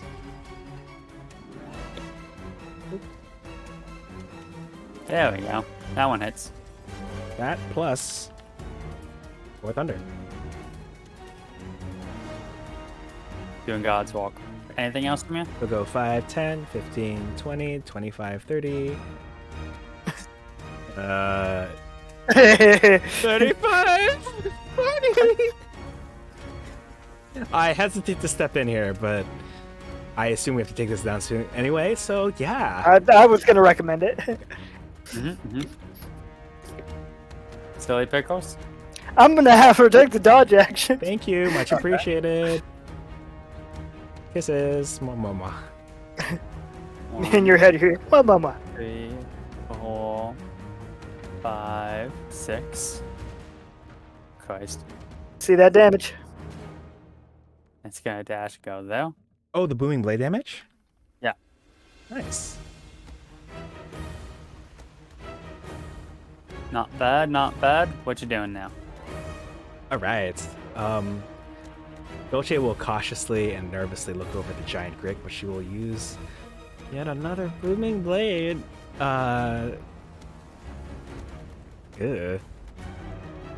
That does not hit. She'll back herself into the corner here and go 5, 10, 15, 20, 25, 30, 35, 40. And under turn. Silly. Dodge action. Now the quick is gonna go. 1, 2, 3, 4, 5, 6. And Dolce, go up. All right. Ooh, this is a good chance for Dolce to use her Firebolt this time instead, and so she'll do so. Yep, that hits. Alright, describe how you want to go. All right. So actually, I have a video prepared for this that I'm gonna queue up to show Amazing. stream. I think I already showed you all before, but she's basically gonna take the. Okay, I got this. Man, she doesn't have her umbrella in her hand for this one. It'd been so cool. I was like practicing how I would describe this, but she had the umbrella. She doesn't have the umbrella. That's okay. She'll take the sword, she'll scrape it across the ground, igniting it, and she'll hold it high up in the air. And then she'll just bring it down and shoot it at the Grick. I will win. Yep. Beautiful. I love it. Thank you. Amazing. And then she'll. I love streaming Fire Emblem. Yo, gotta change the category real quick. And then she'll go 5, 10, Throw it in the tags. 15, 20, 25. I'm not. Oh, actually, I could. Oh, right. 35, 40. She'll under turn here. Oh. Because it's on the ceiling, right? Now that You're muted.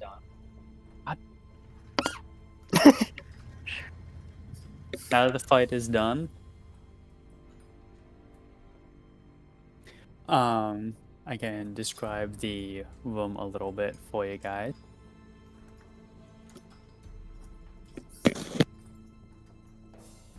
So, the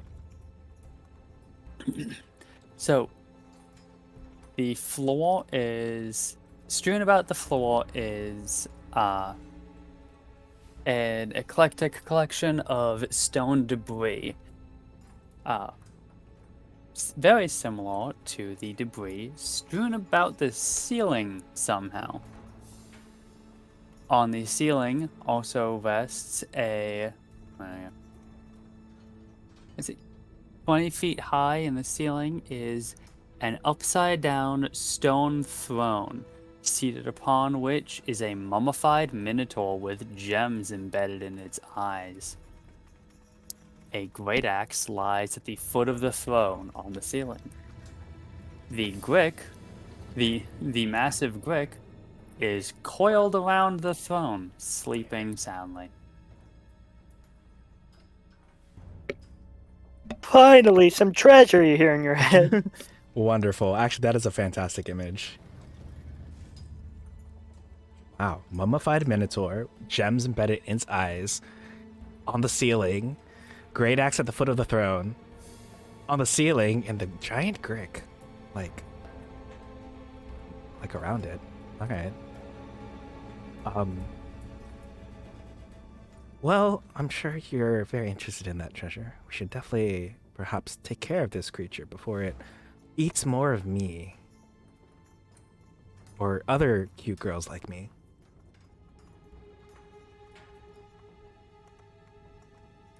Definitely a way that people absolutely talk. Well, Dolce will flavorfully like hold a flame in her hand with the intention of, unless Daffodil thinks otherwise, she's gonna get ready to shoot this thing from the ceiling. Fuck yeah. All right. He will shoot a firebolt at the giant Grick, hoping not to harm any of the treasure that's up there. Of course.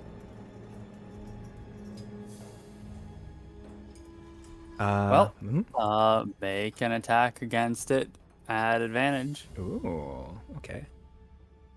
Achoo. Ooh. You miss, unfortunately. Whoopsie.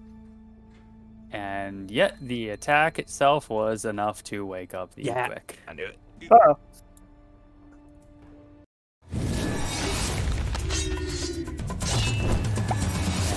This one. Man, I keep rolling single digits for Dolce's initiative.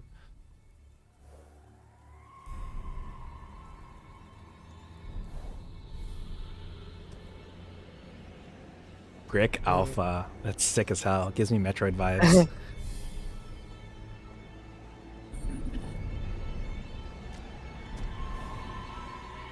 The bolt of fire flies right past the slumbering Grick's head.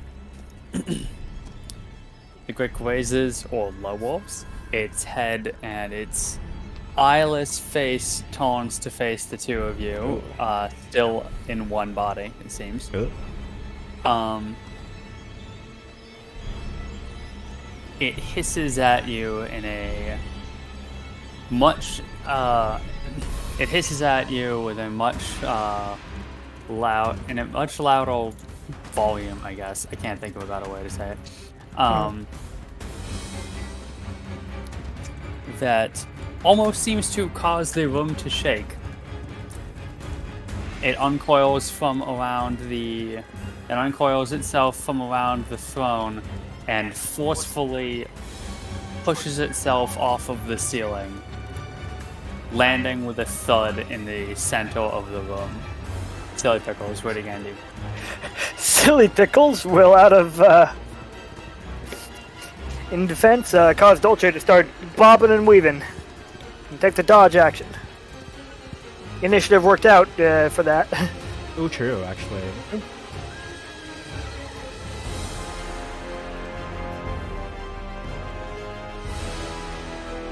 And that'll be the end of my turn. Alright. Let's see.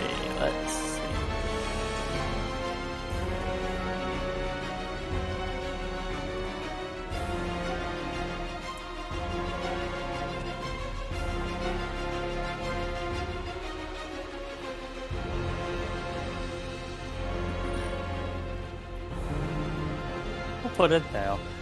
Go. The Great Alpha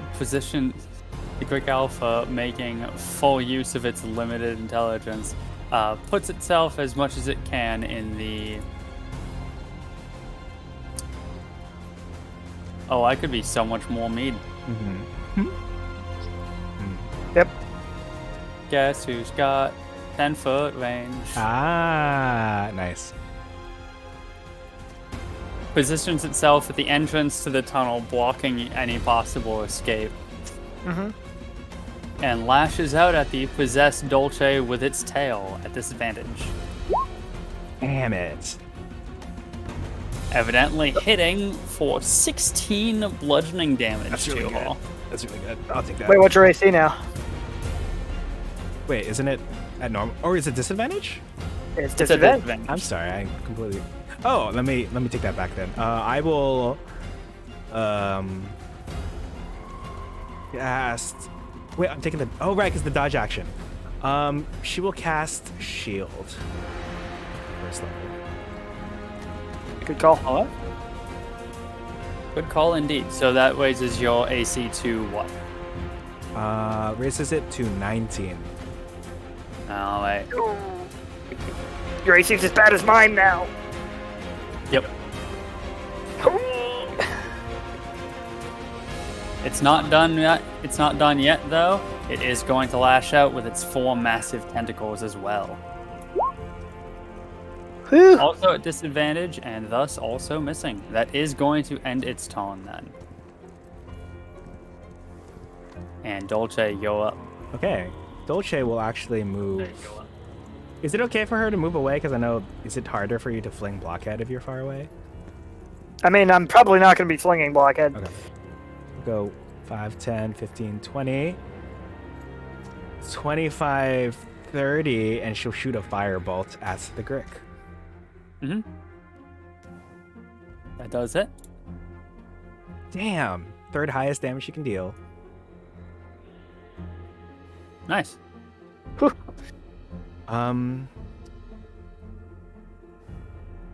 I guess she'll end her turn. Silly pickles. All right. How's Dolce doing, by the way? I guess she hasn't been hit much, has she? I don't think she's gotten hit since... She doesn't have all her health, but I don't remember where she lost this 10 from. Gotcha. Silly Pickles will take the dodge action.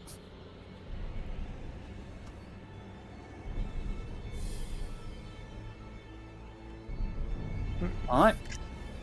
Well then. Actually, could I have Dolce move into the back wall?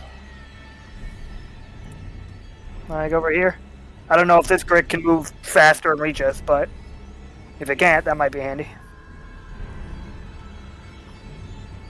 Well, I'll defer to the DM for that one. Yeah, go for it. See what happens. I initially didn't move all the way there because I didn't want to get trapped, but this is fine. We're already trapped in here as is. So, the quick will go 1, 2, 3, 4, 5, 6, and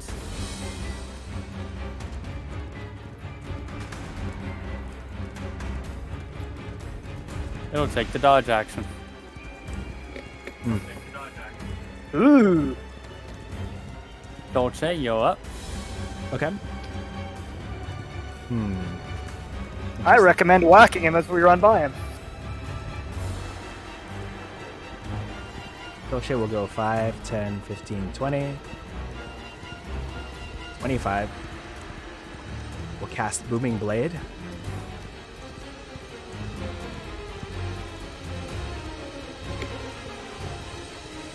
Oh, that does still hit. Plus this much thunder damage. I will work on adding that actually. And then she'll go 30, 35, 40. Alright. And she'll end her turn. Silly Pickles, you're up. Silly Pickles will cause Dolce to dash into the tunnel. Full speed.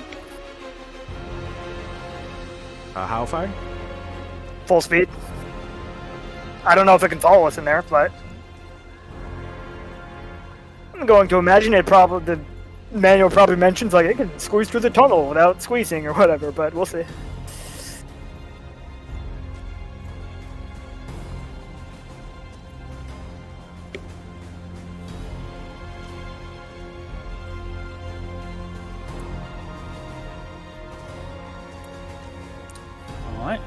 Next up is the quick.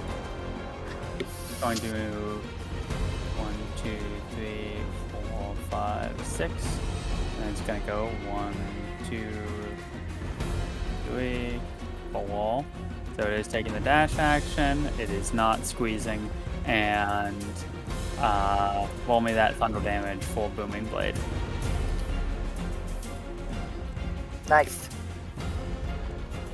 Not bad. Okay, that is gonna be the end of its turn now. So Dolce, you're up. Right.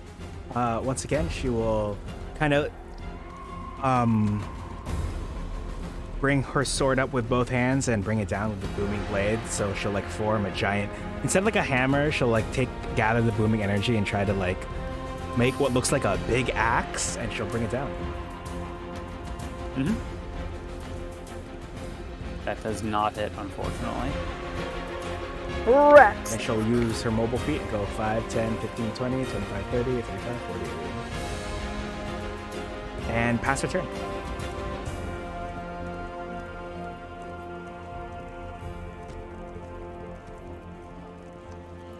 Alright. Next, doing some estimates of blockhead.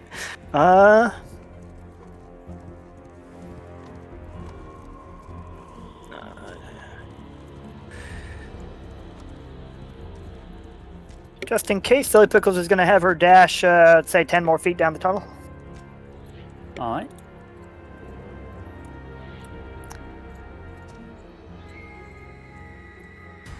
Is it 10 more feet? And probably have my turn there. All right. Next up is Greg. Gonna go 5, 10, 15, 20, 25, 30. And then I'll just have it stop there. What's that? Smart. Dolce, Okay. Dolce will move in.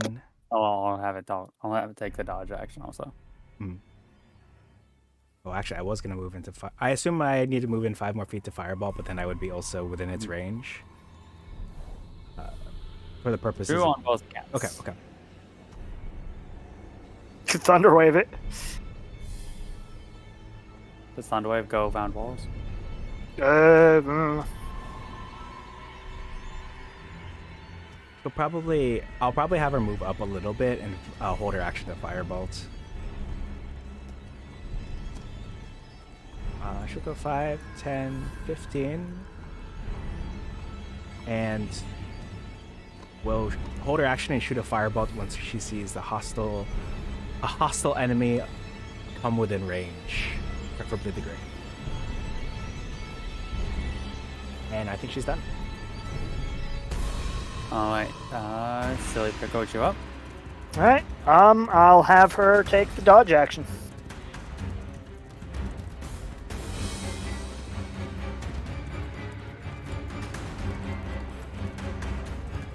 Maybe I should have you dash instead. Really depends on how far it wants to move. Yeah, I'll have you dash 10 feet up.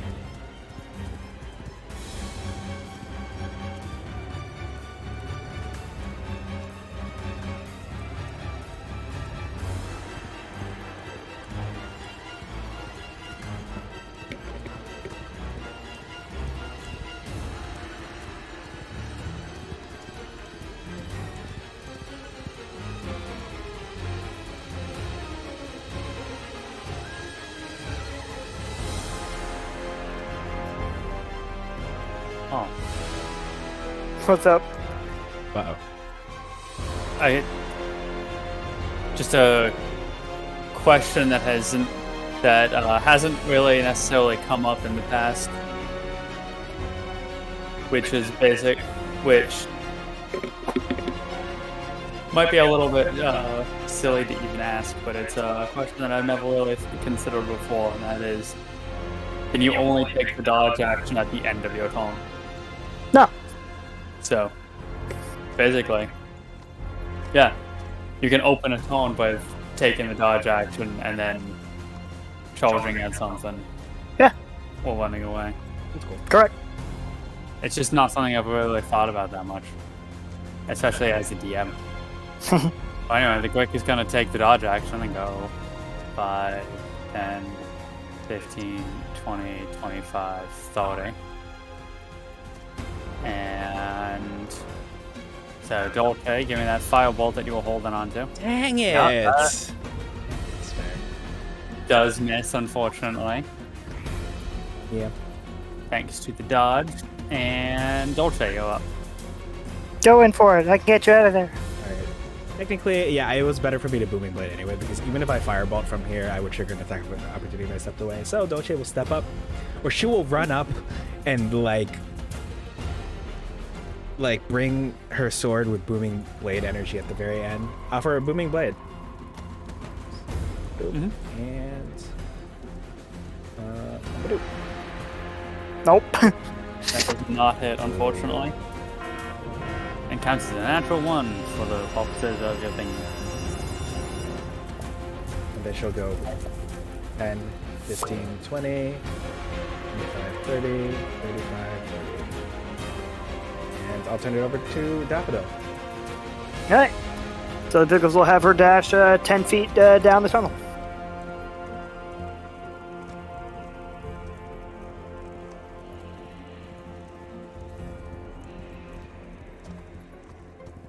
Quick. It's going to turn around. That makes Anyway, we went too far. sense. Do I hear it like going not closer to us this time? Yeah, distantly down the tunnel, you can hear the quieting sound of. You can hear the quieting sound of a brick slithering on stone. Let's chase him. We got him on the ropes, I assume. I don't know. He probably has a million health. Alright, Dolce will move back in, hoping to secure the kill. She'll go 5, 10, 15, 20, 25, 30, 35, 40. She'll take the dash action. Go 5, 10, 15, 20, 25, 30, 35, 40. And she'll pass turn. Silly Pickles, you up? So the Pickles will cause her to take the dodge action, just in case it has a change of heart.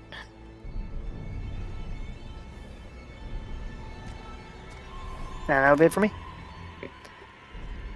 Quick slithers by and eats blockhead. That's fair. We'll get it back eventually.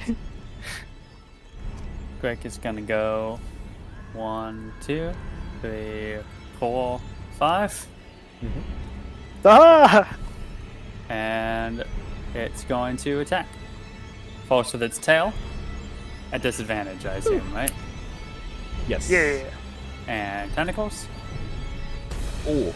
That is a 16. That sounds like a good use for a shield. Yeah. She'll pop her second to last use of shield, Woo! upping her AC to 19. Coward. Oh, that's a lot of damage. Would have been enough to drop Silly Pickles. Yep.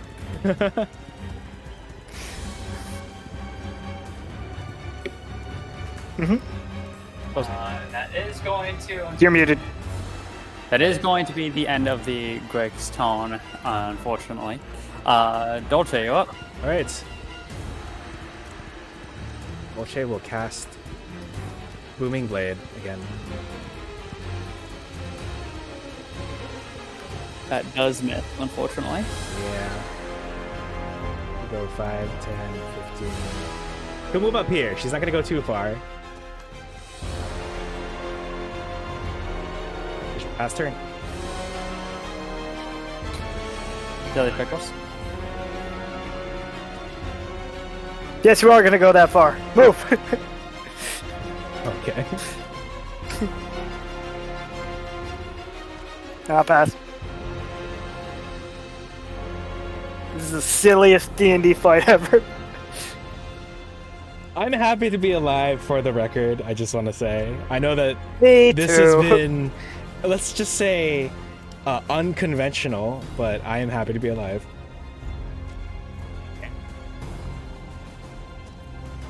You didn't move that far, so. Yeah. Interesting? Really? Huh. Thought I did. Well, I only moved 5, 10, 15, 20. I only moved 25, so plus your 10 is 35. Yeah, interesting. Well, it is still in range then. So it's gonna make its tail attack on you. Oh, that misses. And you did dash, so this is just rolling straight this time, right? Yep. Alright, and tentacle attack then. And it misses as well anyway. Whew. I'm stalled. This thing hasn't even hit you guys. I'm very happy that missed. Oh, we did burn 2 spell slots for it, so. Yeah, that is true. You did have to bone shield twice. But like, come on. It finally gets to roll straight and rolls an 11. Come on, man. Whew. We gotta be careful. Yeah, I should have been moving further. You may be doing fine. I'm not. You're fine. You're a ghost. You're functionally immortal. You're fine. Don't worry about it. Yeah, but still. Anyway, Dolce. All right, Dolce will Booming Blade, and I believe this time I actually have it properly set up, so I'll do it like this. That does miss. Oh my gosh, whoops. Miss? Yeah, for fuck's God sake. damn it. All right, well, just ignore that. She will go 5, 10, 15, 20, 25, 30, 35, 40, and end her turn. Just gonna let this thing fucking follow through walls to catch you guys. Like, fuck this. Silly Pickles, you're up. Alright, if my math is right, it should be too far away, so I'm gonna take the dodge action. Alright. Hate dealing with trying to figure out specific like distance on large creatures. Oh. Well, it's gonna go 1, 2, 3, 4, 5, 6, 7, 8, 9, 10, No, it has more than 30 feet of movement. 11, 12. No, it's dashing. Gotcha. It moved 12 times. I see. Silly. Well, Dolce, you're up again. All right, Dolce will go 5, 10, 15, 20, 25, 30, 35, 40. It's never been about survival. It's always just been about winning with you people. She'll take the dodge action and just let Silly Pickles dash. Huh? We have got 0 fucking treasure. You finally showed us treasure. You think we're gonna run away? Fuck that, this thing dies. The bold words coming from the person who's not doing the damage. I'm happy to be doing I'm damage rolls. helping. Ah. But yeah, I'll take the dodge action this time, and I'll let Silly Pickles dash me over the appropriate amount. I'll let Braylif do the work for the math and everything. Alright, Silly Pickles, you up? Alright.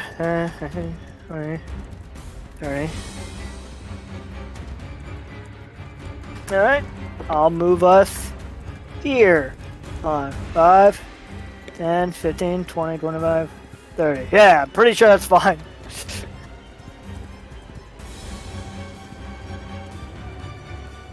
Oh.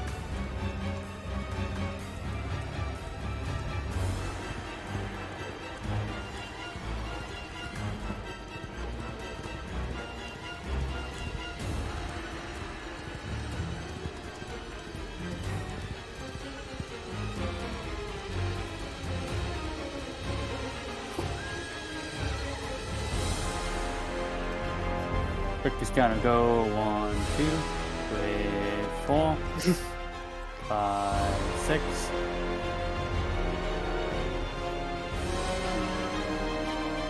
2, 3, 4,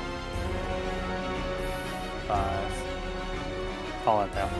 Dolce, you're up. Okay. Dolce will go 5, 10, 15, 20, 25, 30, 35, 40. Then she'll go 5, 10, 15, 20, 25, 30, 35, 40. And she'll pass it to Silly Pickles. Silly Pickles. Alright,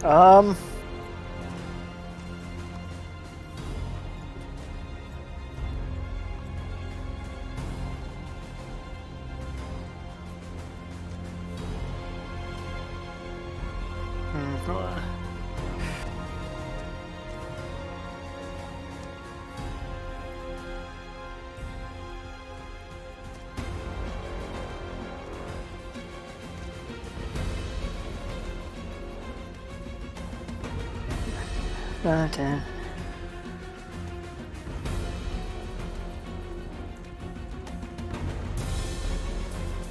Alright, so Pickles will have Dolce move here to hopefully get its attention,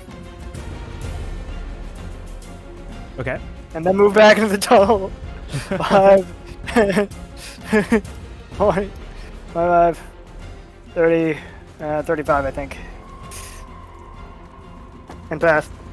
Uh-huh. I don't know if it'll work, but it's worth a try.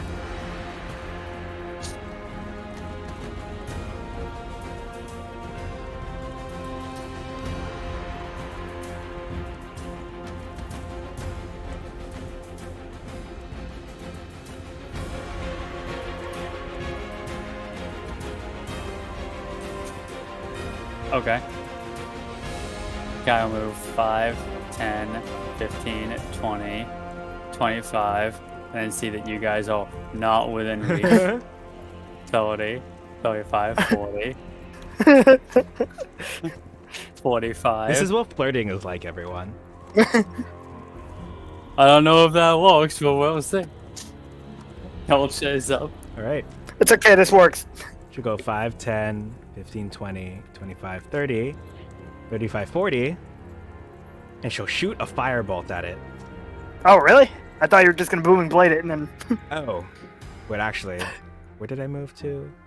Its range is technically... just move here instead. All right, she'll move here and booming blade it. Because I think if I pass through the diagonal I was hoping to, like, moving from here to here is probably fine, but moving from here to... I don't know, I'm afraid Yeah. I'm in its range. I was also trying to figure out if you would be within opportunity attack range. So should we just do this? Yeah. Well, Welp. I I think she's out of movement, so I will pass to Silly Pick. And we're gonna run away again. 5. Does it? Hold on, let me check my mobile feat before. It's for the rest of the turn. I will trigger an attack of opportunity if you move me away. Oh, interesting. It doesn't work on your turn. Oh, okay. Fair enough. Interesting. Well, shit. Oh, thank God. Can you dodge me instead? Sure. I guess I'll do that. Fair enough. Yeah, I guess My bad. the fireball probably would have been better. That's okay. Yeah, you're right. Sorry. I made that suggestion assuming that I'd be able to get you out of there. Tisk tisk. Oh. It's gonna be my ass if it hits us for a lot. That is true. They said you're taking the dodge action. Yep. Yeah. Makes sense. Yeah, because if Okay. Daffodil makes me dash, you might get hit. And then you die. Okay, so tail attack at disadvantage. Oh, okay. I will shield that with my final spell slot. Okay. Well, then tentacle attack at disadvantage. And Woo. that misses. Thankfully, because Okay. shield is still up. Otherwise, it would have hit me. Now it is going to go 1. Whoop, that's alright. It's going to go 1, 2, 3, 4, 5. That's fair. That's cheating. You can't do that. Oh, the tables have turned. Finally. Alright. You're up, Dolce. All right. Dolce will booming blade it. This is by far the stupidest fight. Why is this guy's AC so high? It's supposed to be a hard fight. It is a hard fight. Yeah, sure. We're trying not to get Daffodil killed. All right. You've had ample opportunity to run away. This is not about survival. You do not get to hide behind that excuse. I'm assuming that misses, right? Actually, we have not had ample opportunity to run away because blockhead. But yeah, 14 misses. We've established that it's 16 15, misses. 20, 25, 30, Correct. 35, 40. She'll move here. And I think she'll end her turn. Alright. Gold, Silly Pickles, what are you gonna do?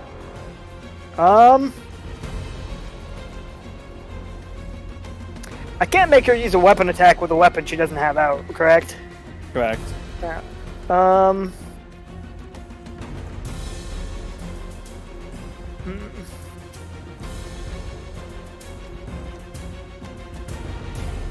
Yeah, I'll take the dodge action. I don't think it can reach us, but just in case. Alright.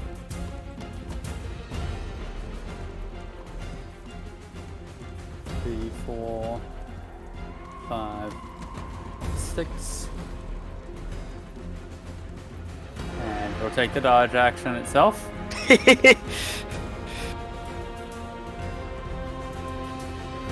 thing is really smart for its low intelligence. Yeah. Imagine that. Almost like someone's angry at us. I am not gonna be involved here.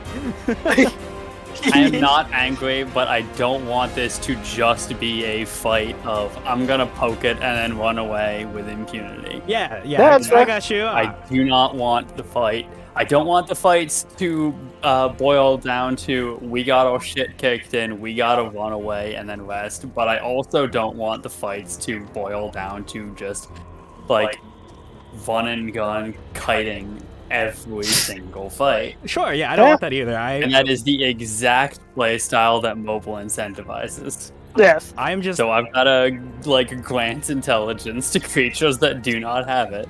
wait. Why did Silly Pickles get so low anyway? I'm trying to remember what the I comment. got hit by the flesh golem. To that end, Ah. it's going to instead hold an action. Ah.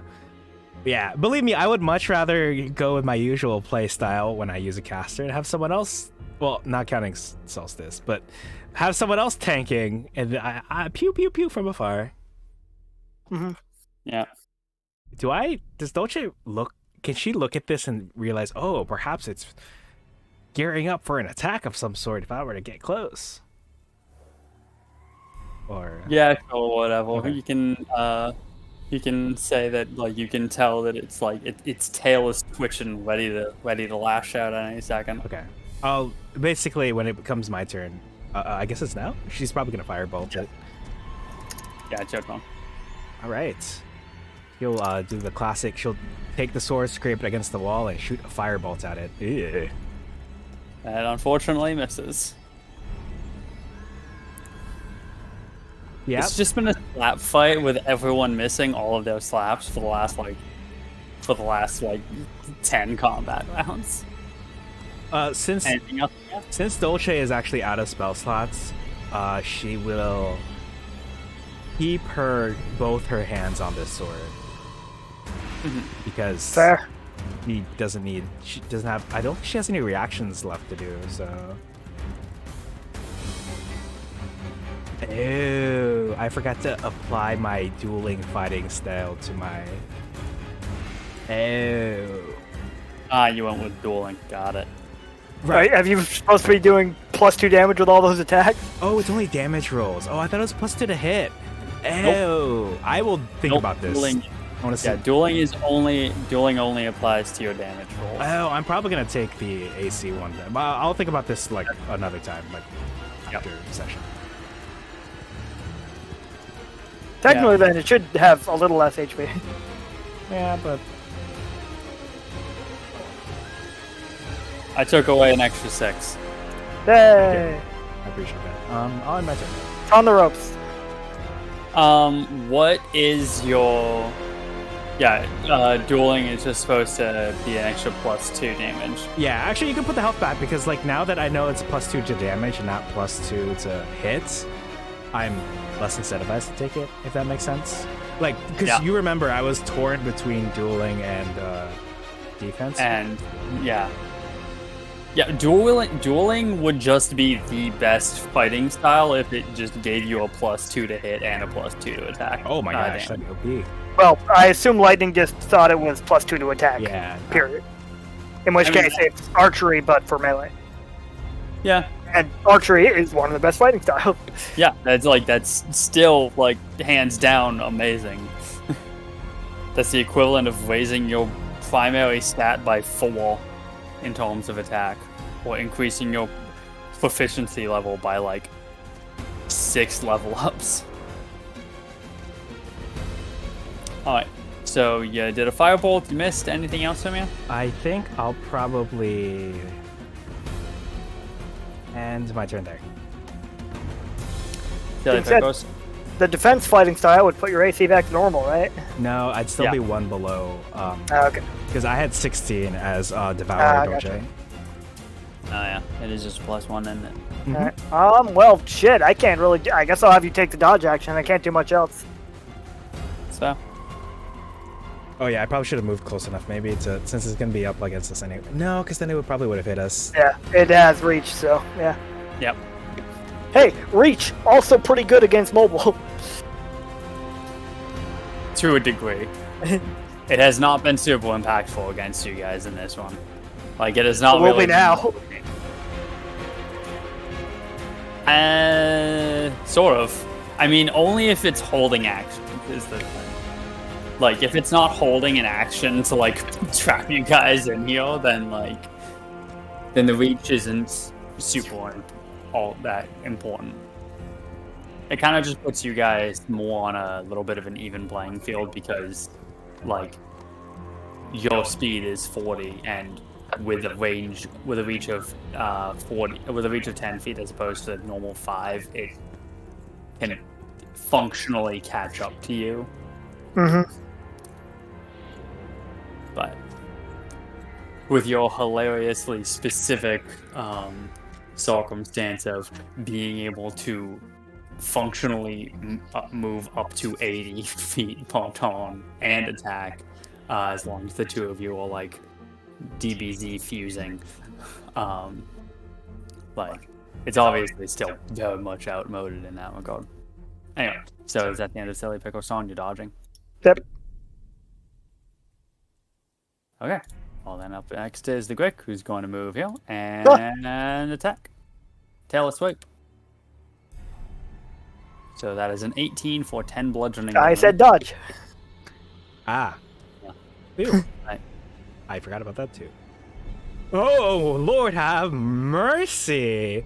Wait a That, on the minute. other hand, hits. Yeah, so that is 20. That is a 26 for 24 slashing damage with the tentacles. Mm-hmm. Holy heck. Okay. And then 12 to Silly Pickles.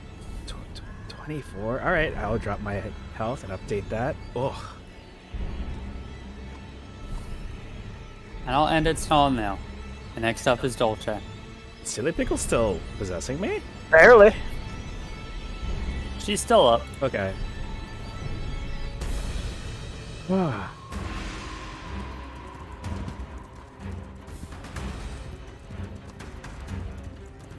Dolce will first start with Second Wind, Smart. Mm-hmm. which apparently I don't have on this sheet, so I'll just do the 6 whole health. I'd love to see it. Second wind isn't very good. 5, 10, 15, 20. He will cast Booming Blade. Alright. Yeah, that hits.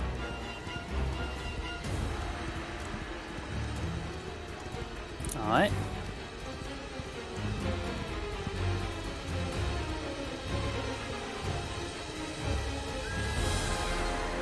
Um, 25, 30, 35, 40. Yep. Alright. Boy.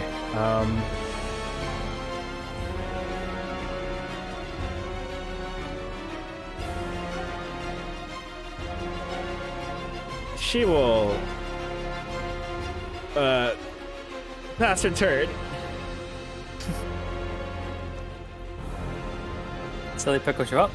Alright, I will dash here, which I think puts us far enough. 5, 10, 15, 20, 25, 30. Yep, I think that's alright. And I'll pass her turn. Alright. Break will move 1, 2, 3, 4, 5, 6, and have it hold in action. Ooh.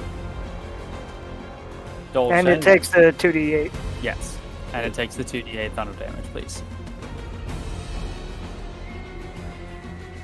Alright. Dolce will hurl a firebolt at it. Ugh. Unfortunately, that misses. We'll go 5, 10, 15, 20, 25, 30, 35, 40.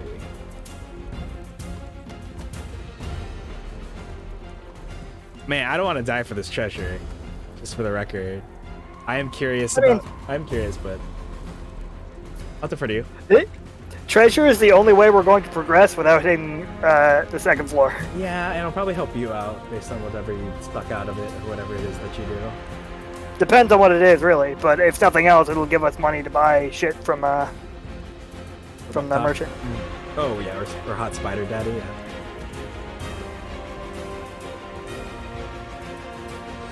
But yeah, I'll pass the silly pickles. Alright, Silly Pickles, what are you doing? Dodging, I suppose. Alright.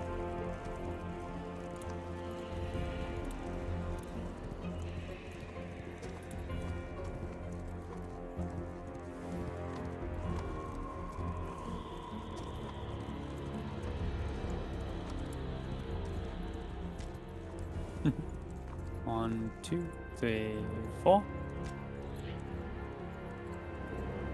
It's gonna be the end of its tongue.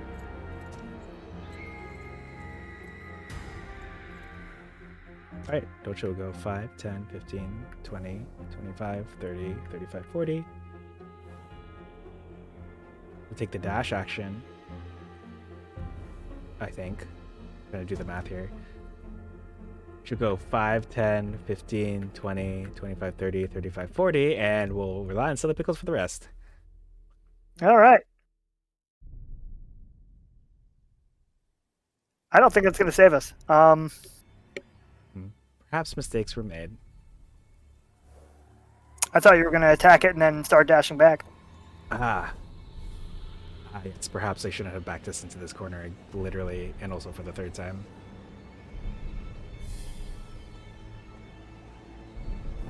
Though I guess by my math, you could have moved farther. Though I guess it wouldn't matter. I think it can reach the corner regardless.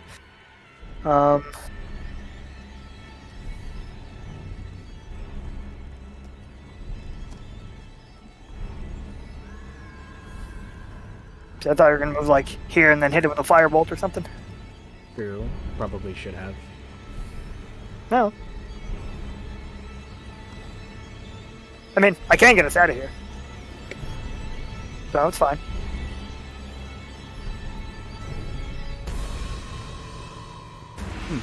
I don't know. I kind of already made my move, so... Yeah. I'll just... Wait, you said you can get us out of here even in this position? Well, hold on. 5, 10, 15, 20, 25, 30. Pretty sure. Okay. I'll pass turn. Actually, no, I'm not sure. But... But if you're committing to the move, I assume you're committing to the move, so it doesn't especially matter. Yeah. Only because I kind of like went through with it.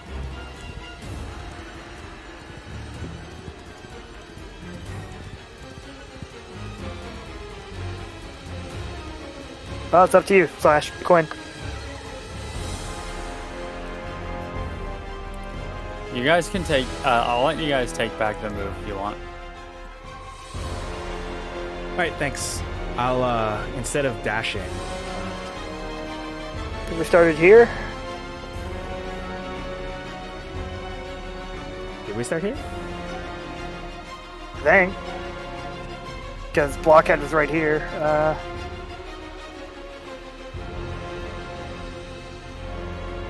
Do you remember, Quinn?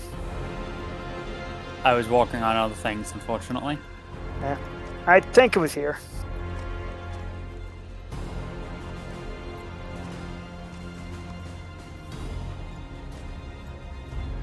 You mean I started my turn here? Yeah.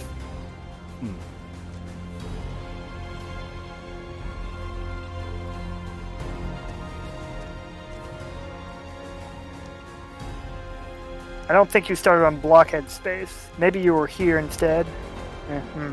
For the record, I do think I'm farther back because I had to take the dash Okay. action to reach that particular spot, which meant I'm actually 5, 10, 15, It looked to me like you didn't do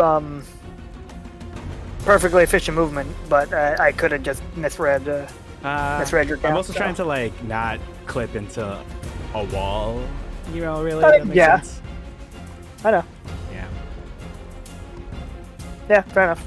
Well, even if we start here, I think it's fine. All right. Start here. Go 5, 10, 15, 20, and attempt to shoot a firebolt at it. All right. Fuck yeah. Yeah, that'll hit.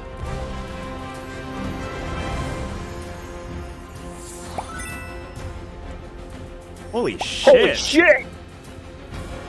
Yeah! Yeah, that's quite the finish, though. All right. All right. Feel free to describe what you want to do with that. Okay. Ah, shit. I didn't think I'd get this far. Amazing. So she will kind of scrape the floor, like back and then forward and then up, causing like a firebolt to like appear toward, like heading towards the Grick, and then she will like squat down and horizontally slash the ground, causing like a firebolt to emerge from like the ground and hit the other one, and they both strike the Grick at the same time. An explosion. Nice. I'll Fucking sick. How much health did it have left? 21. Nice. Oh my gosh. Thank goodness for that. Thank you all for making things happen in your respective ways. I also post what I was imagining for that in our Discord channel, just separately. I appreciate our DM being accommodating and understanding. Me too, in many ways tonight. Of course. Oh. I am nothing if not accommodating. I love you. If it was unclear to anyone watching from home, me and Violet were dating. That's why you can always hear us echoing. Because we're like 10 feet apart. Yep. Which is always too far. Yeah, I was about to say, I was gonna make some sort of joke about being out of classic D&D range. He's outside of my reach for opportunity attacks. Ah, you fool! You're coming to my range.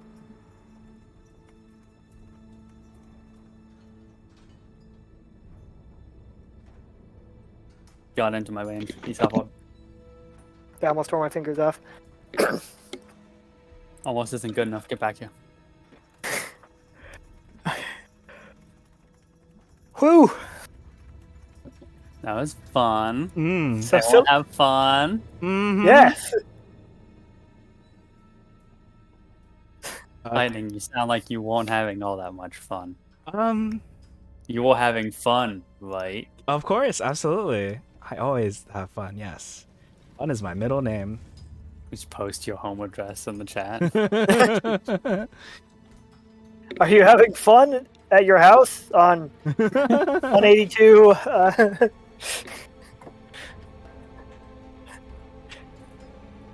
Can I just say, Lightning, that's a lovely shirt you're wearing. Oh, I thank you. It's yeah, I got this Color Me Rad shirt after doing a Color Me Rad 5K where I walked most of the time. I just replaced the coffee lich with a picture of lightning. Taking Yeah.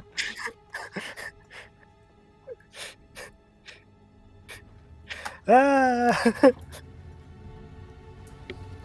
Okay, so Silly Pickles looks beat to shit for a ghost. yeah, you guys went really fucking out of your way for this treasure. I hope it was worth it. Hopefully. So which one of you is flying 20 feet straight up to access all the treasure on the ceiling? Coach is I gonna have Mage Hand. She's gonna sit down. I assume individual gems and such are less than 10 pounds. I actually don't remember how heavy axes are. I think it's less than 10 pounds. It's a great axe, not an axe. Fuck yeah. Less than 10 pounds. Nice. And funnily enough, I am actually proficient in great axes. Nice. Fantastic. Now you just have to figure out how to carry around a great axe and blockhead. True. I will. Well, first of all, if I float treasure down, let's start with the great axe. I guess. Does it fly back up? Good question. Depends. How are you doing it? I'm using Mage Hand to pull it down.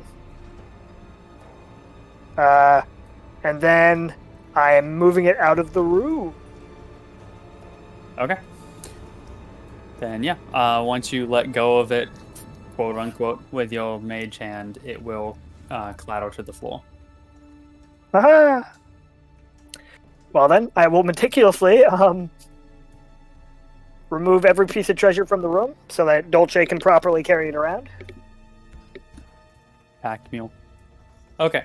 So the only other pieces of treasure are the gems embedded in the Minotaur mummy's eyes. Oh boy. Kind of poking the bear here, but Here we go. I mean- Fight an undead minotaur, fuck it. fight an undead minotaur. Fuck it, let's do this. Says the ghost with 2 HP. Yes. Can't deal magic damage. Yep. Are they immune to it too?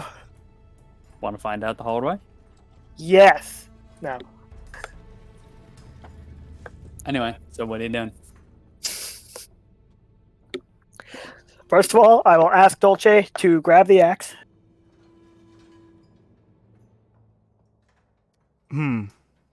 Sure. Dolce will take her left hand, since this longsword is duct taped to her right hand. She'll reach for the axe.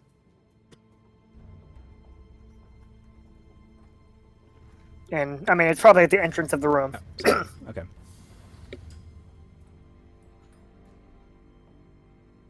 Then she'll say, get ready to run in case this thing comes to life or whatever.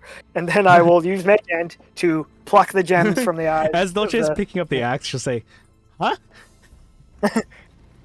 I'm sorry, what was that? You're doing what now? We're gonna die now, huh?" Alright. Well, the way Mage Hand walks, you can move one thing at a time, so you gotta deal with each gem individually.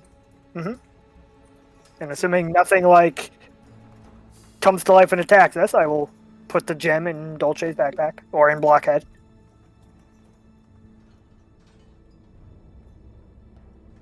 Yeah, neither one of them are especially huge.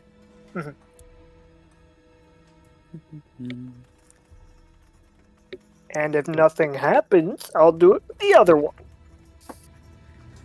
Alright. Nothing does happen. Ooh. All Out right. of one of the eyes, you pluck a banded agate, Ooh. and out of the other eye, you pluck a piece of zircon. Ooh. Zircon. Yes. All right. And then she'll say, "How about we go get some rest?" She says, "You don't have to tell me twice."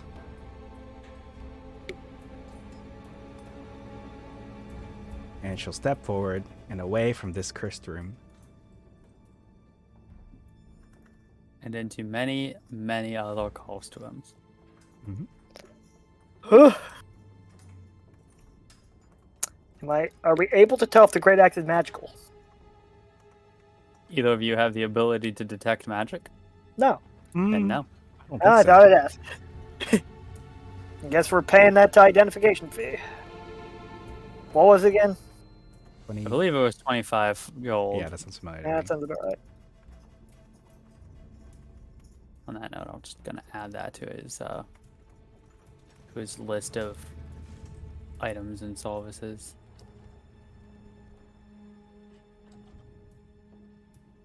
I think it's always been removed from the visibility.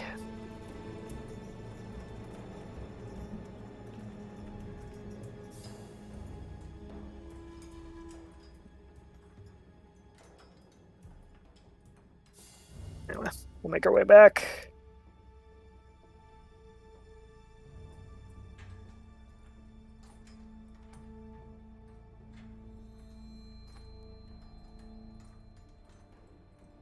Alright. Are you just going all the way straight back to Grimville, or are you going back to Malial's room? What you doing? I was hoping to go which to way is Maliel's Grimville? room. Oh, Yeah, probably for the best. But Grimville is to the north, right? yeah. Yeah, okay. Yeah, well, we should rest first. I'm just gonna fly there, but let me know if something stops us on the way. Oh, you are all set on this little trip. You killed my wandering monster, so. The first wandering monster. You killed this floor's wandering monster, so. And I assume the Gricks themselves did not have anything on them. How much money do you know snakes to carry around on your person? Well, if it's an RPG, which it is, I don't know, anywhere from 100 to 500 gold. D&D has has advanced well beyond the days of rolling full loot on a wolf corpse. Yes. All right, how much money and magic items does this wolf have? Deep in the unicorn's rump sack, you find.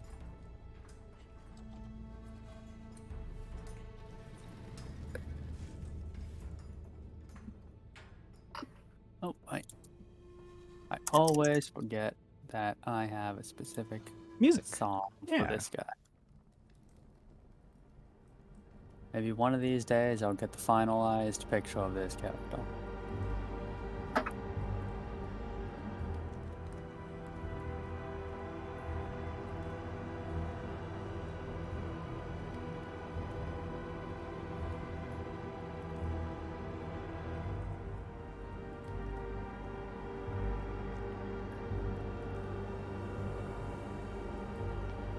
Dolce will rest against this wall. She will not make a quippy comment about too easy like she did like that first battle. Because man, were those some strong hits. She's pretty sure at least one of her ribs is broken. Maybe, maybe not.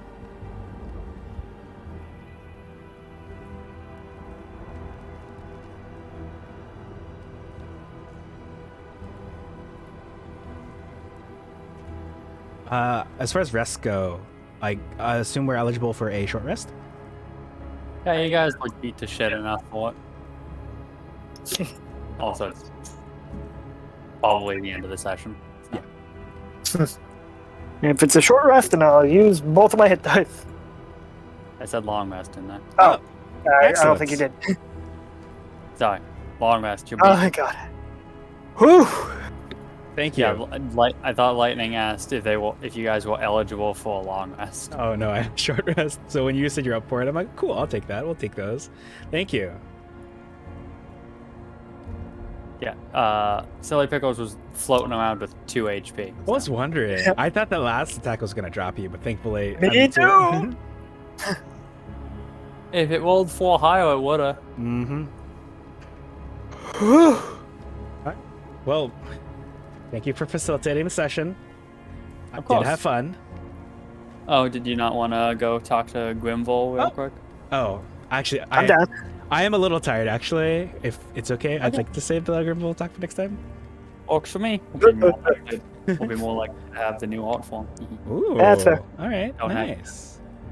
But the axe is magical, right? You'll find out. I'm sorry. I mean, Marilyn. I could just risk it and just absorb it during the rest if I wanted to. Yeah, good. You good? But it might be cursed. And then what? To be fair, identifying it won't tell you if it's cursed anyway. Oh, true. Right? Then fuck it, I'm absorbing it. I look over, I see the Silly Pickles has Kirby style envelop the entire axe in her mouth. Yeah. I'm like horrified at this revelation. Like, oh Lord, you could do that? Like, whoa. And over the course of 1 hour, she will siphon whatever magical effect is in the axe, leaving it inert. Assuming that there is in fact a magical effect in the axe. Yeah.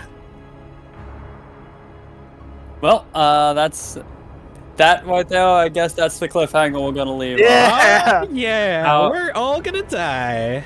On a scale of 1 to 10, how magical and or cursed is Silly Pickles? Yes. A solid 5.5. Perfect. Actually, wait. We have a system for this. Hold on. Oh, the D20.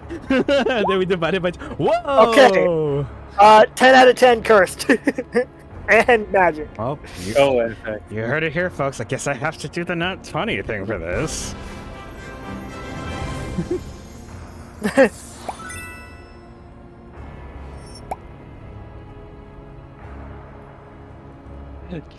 Daffodil is definitely cursed. Love that. And so, can I not even tell if I've absorbed a effect? I'll let you know next time. I have found out. Yep. Tune in next time, folks. See if we all die. Daffodil just absorbed a pipe bomb, and it's gonna explode in 3, 2, 1. Boom. Fuck yeah. I can't wait. Okay. Well, I should still be good for Friday. Yay. So I'll see you all for Journeys Through the Radiant Citadel then. Friday, we are celebrating my sibling's birthday, though we'll be able to dip out of anything that, as D&D approaches, but I doubt that she's really gonna want to do anything. So Okay. it'll probably just be dinner, and then we'll be telling to loose for the night. So Okay. Good to know. just heads up. All right. Sounds good. All right. All right. We'll probably pass on raiding someone tonight, so I'll just any last words before I take us to the closing screen. Alrighty. I don't have anything this time. Okay. Nope. Well, catch y'all next time. Have good nights, whether you're listening live or from the future. Ooh. And we'll catch you next time. Bye. Bye. Bye-bye.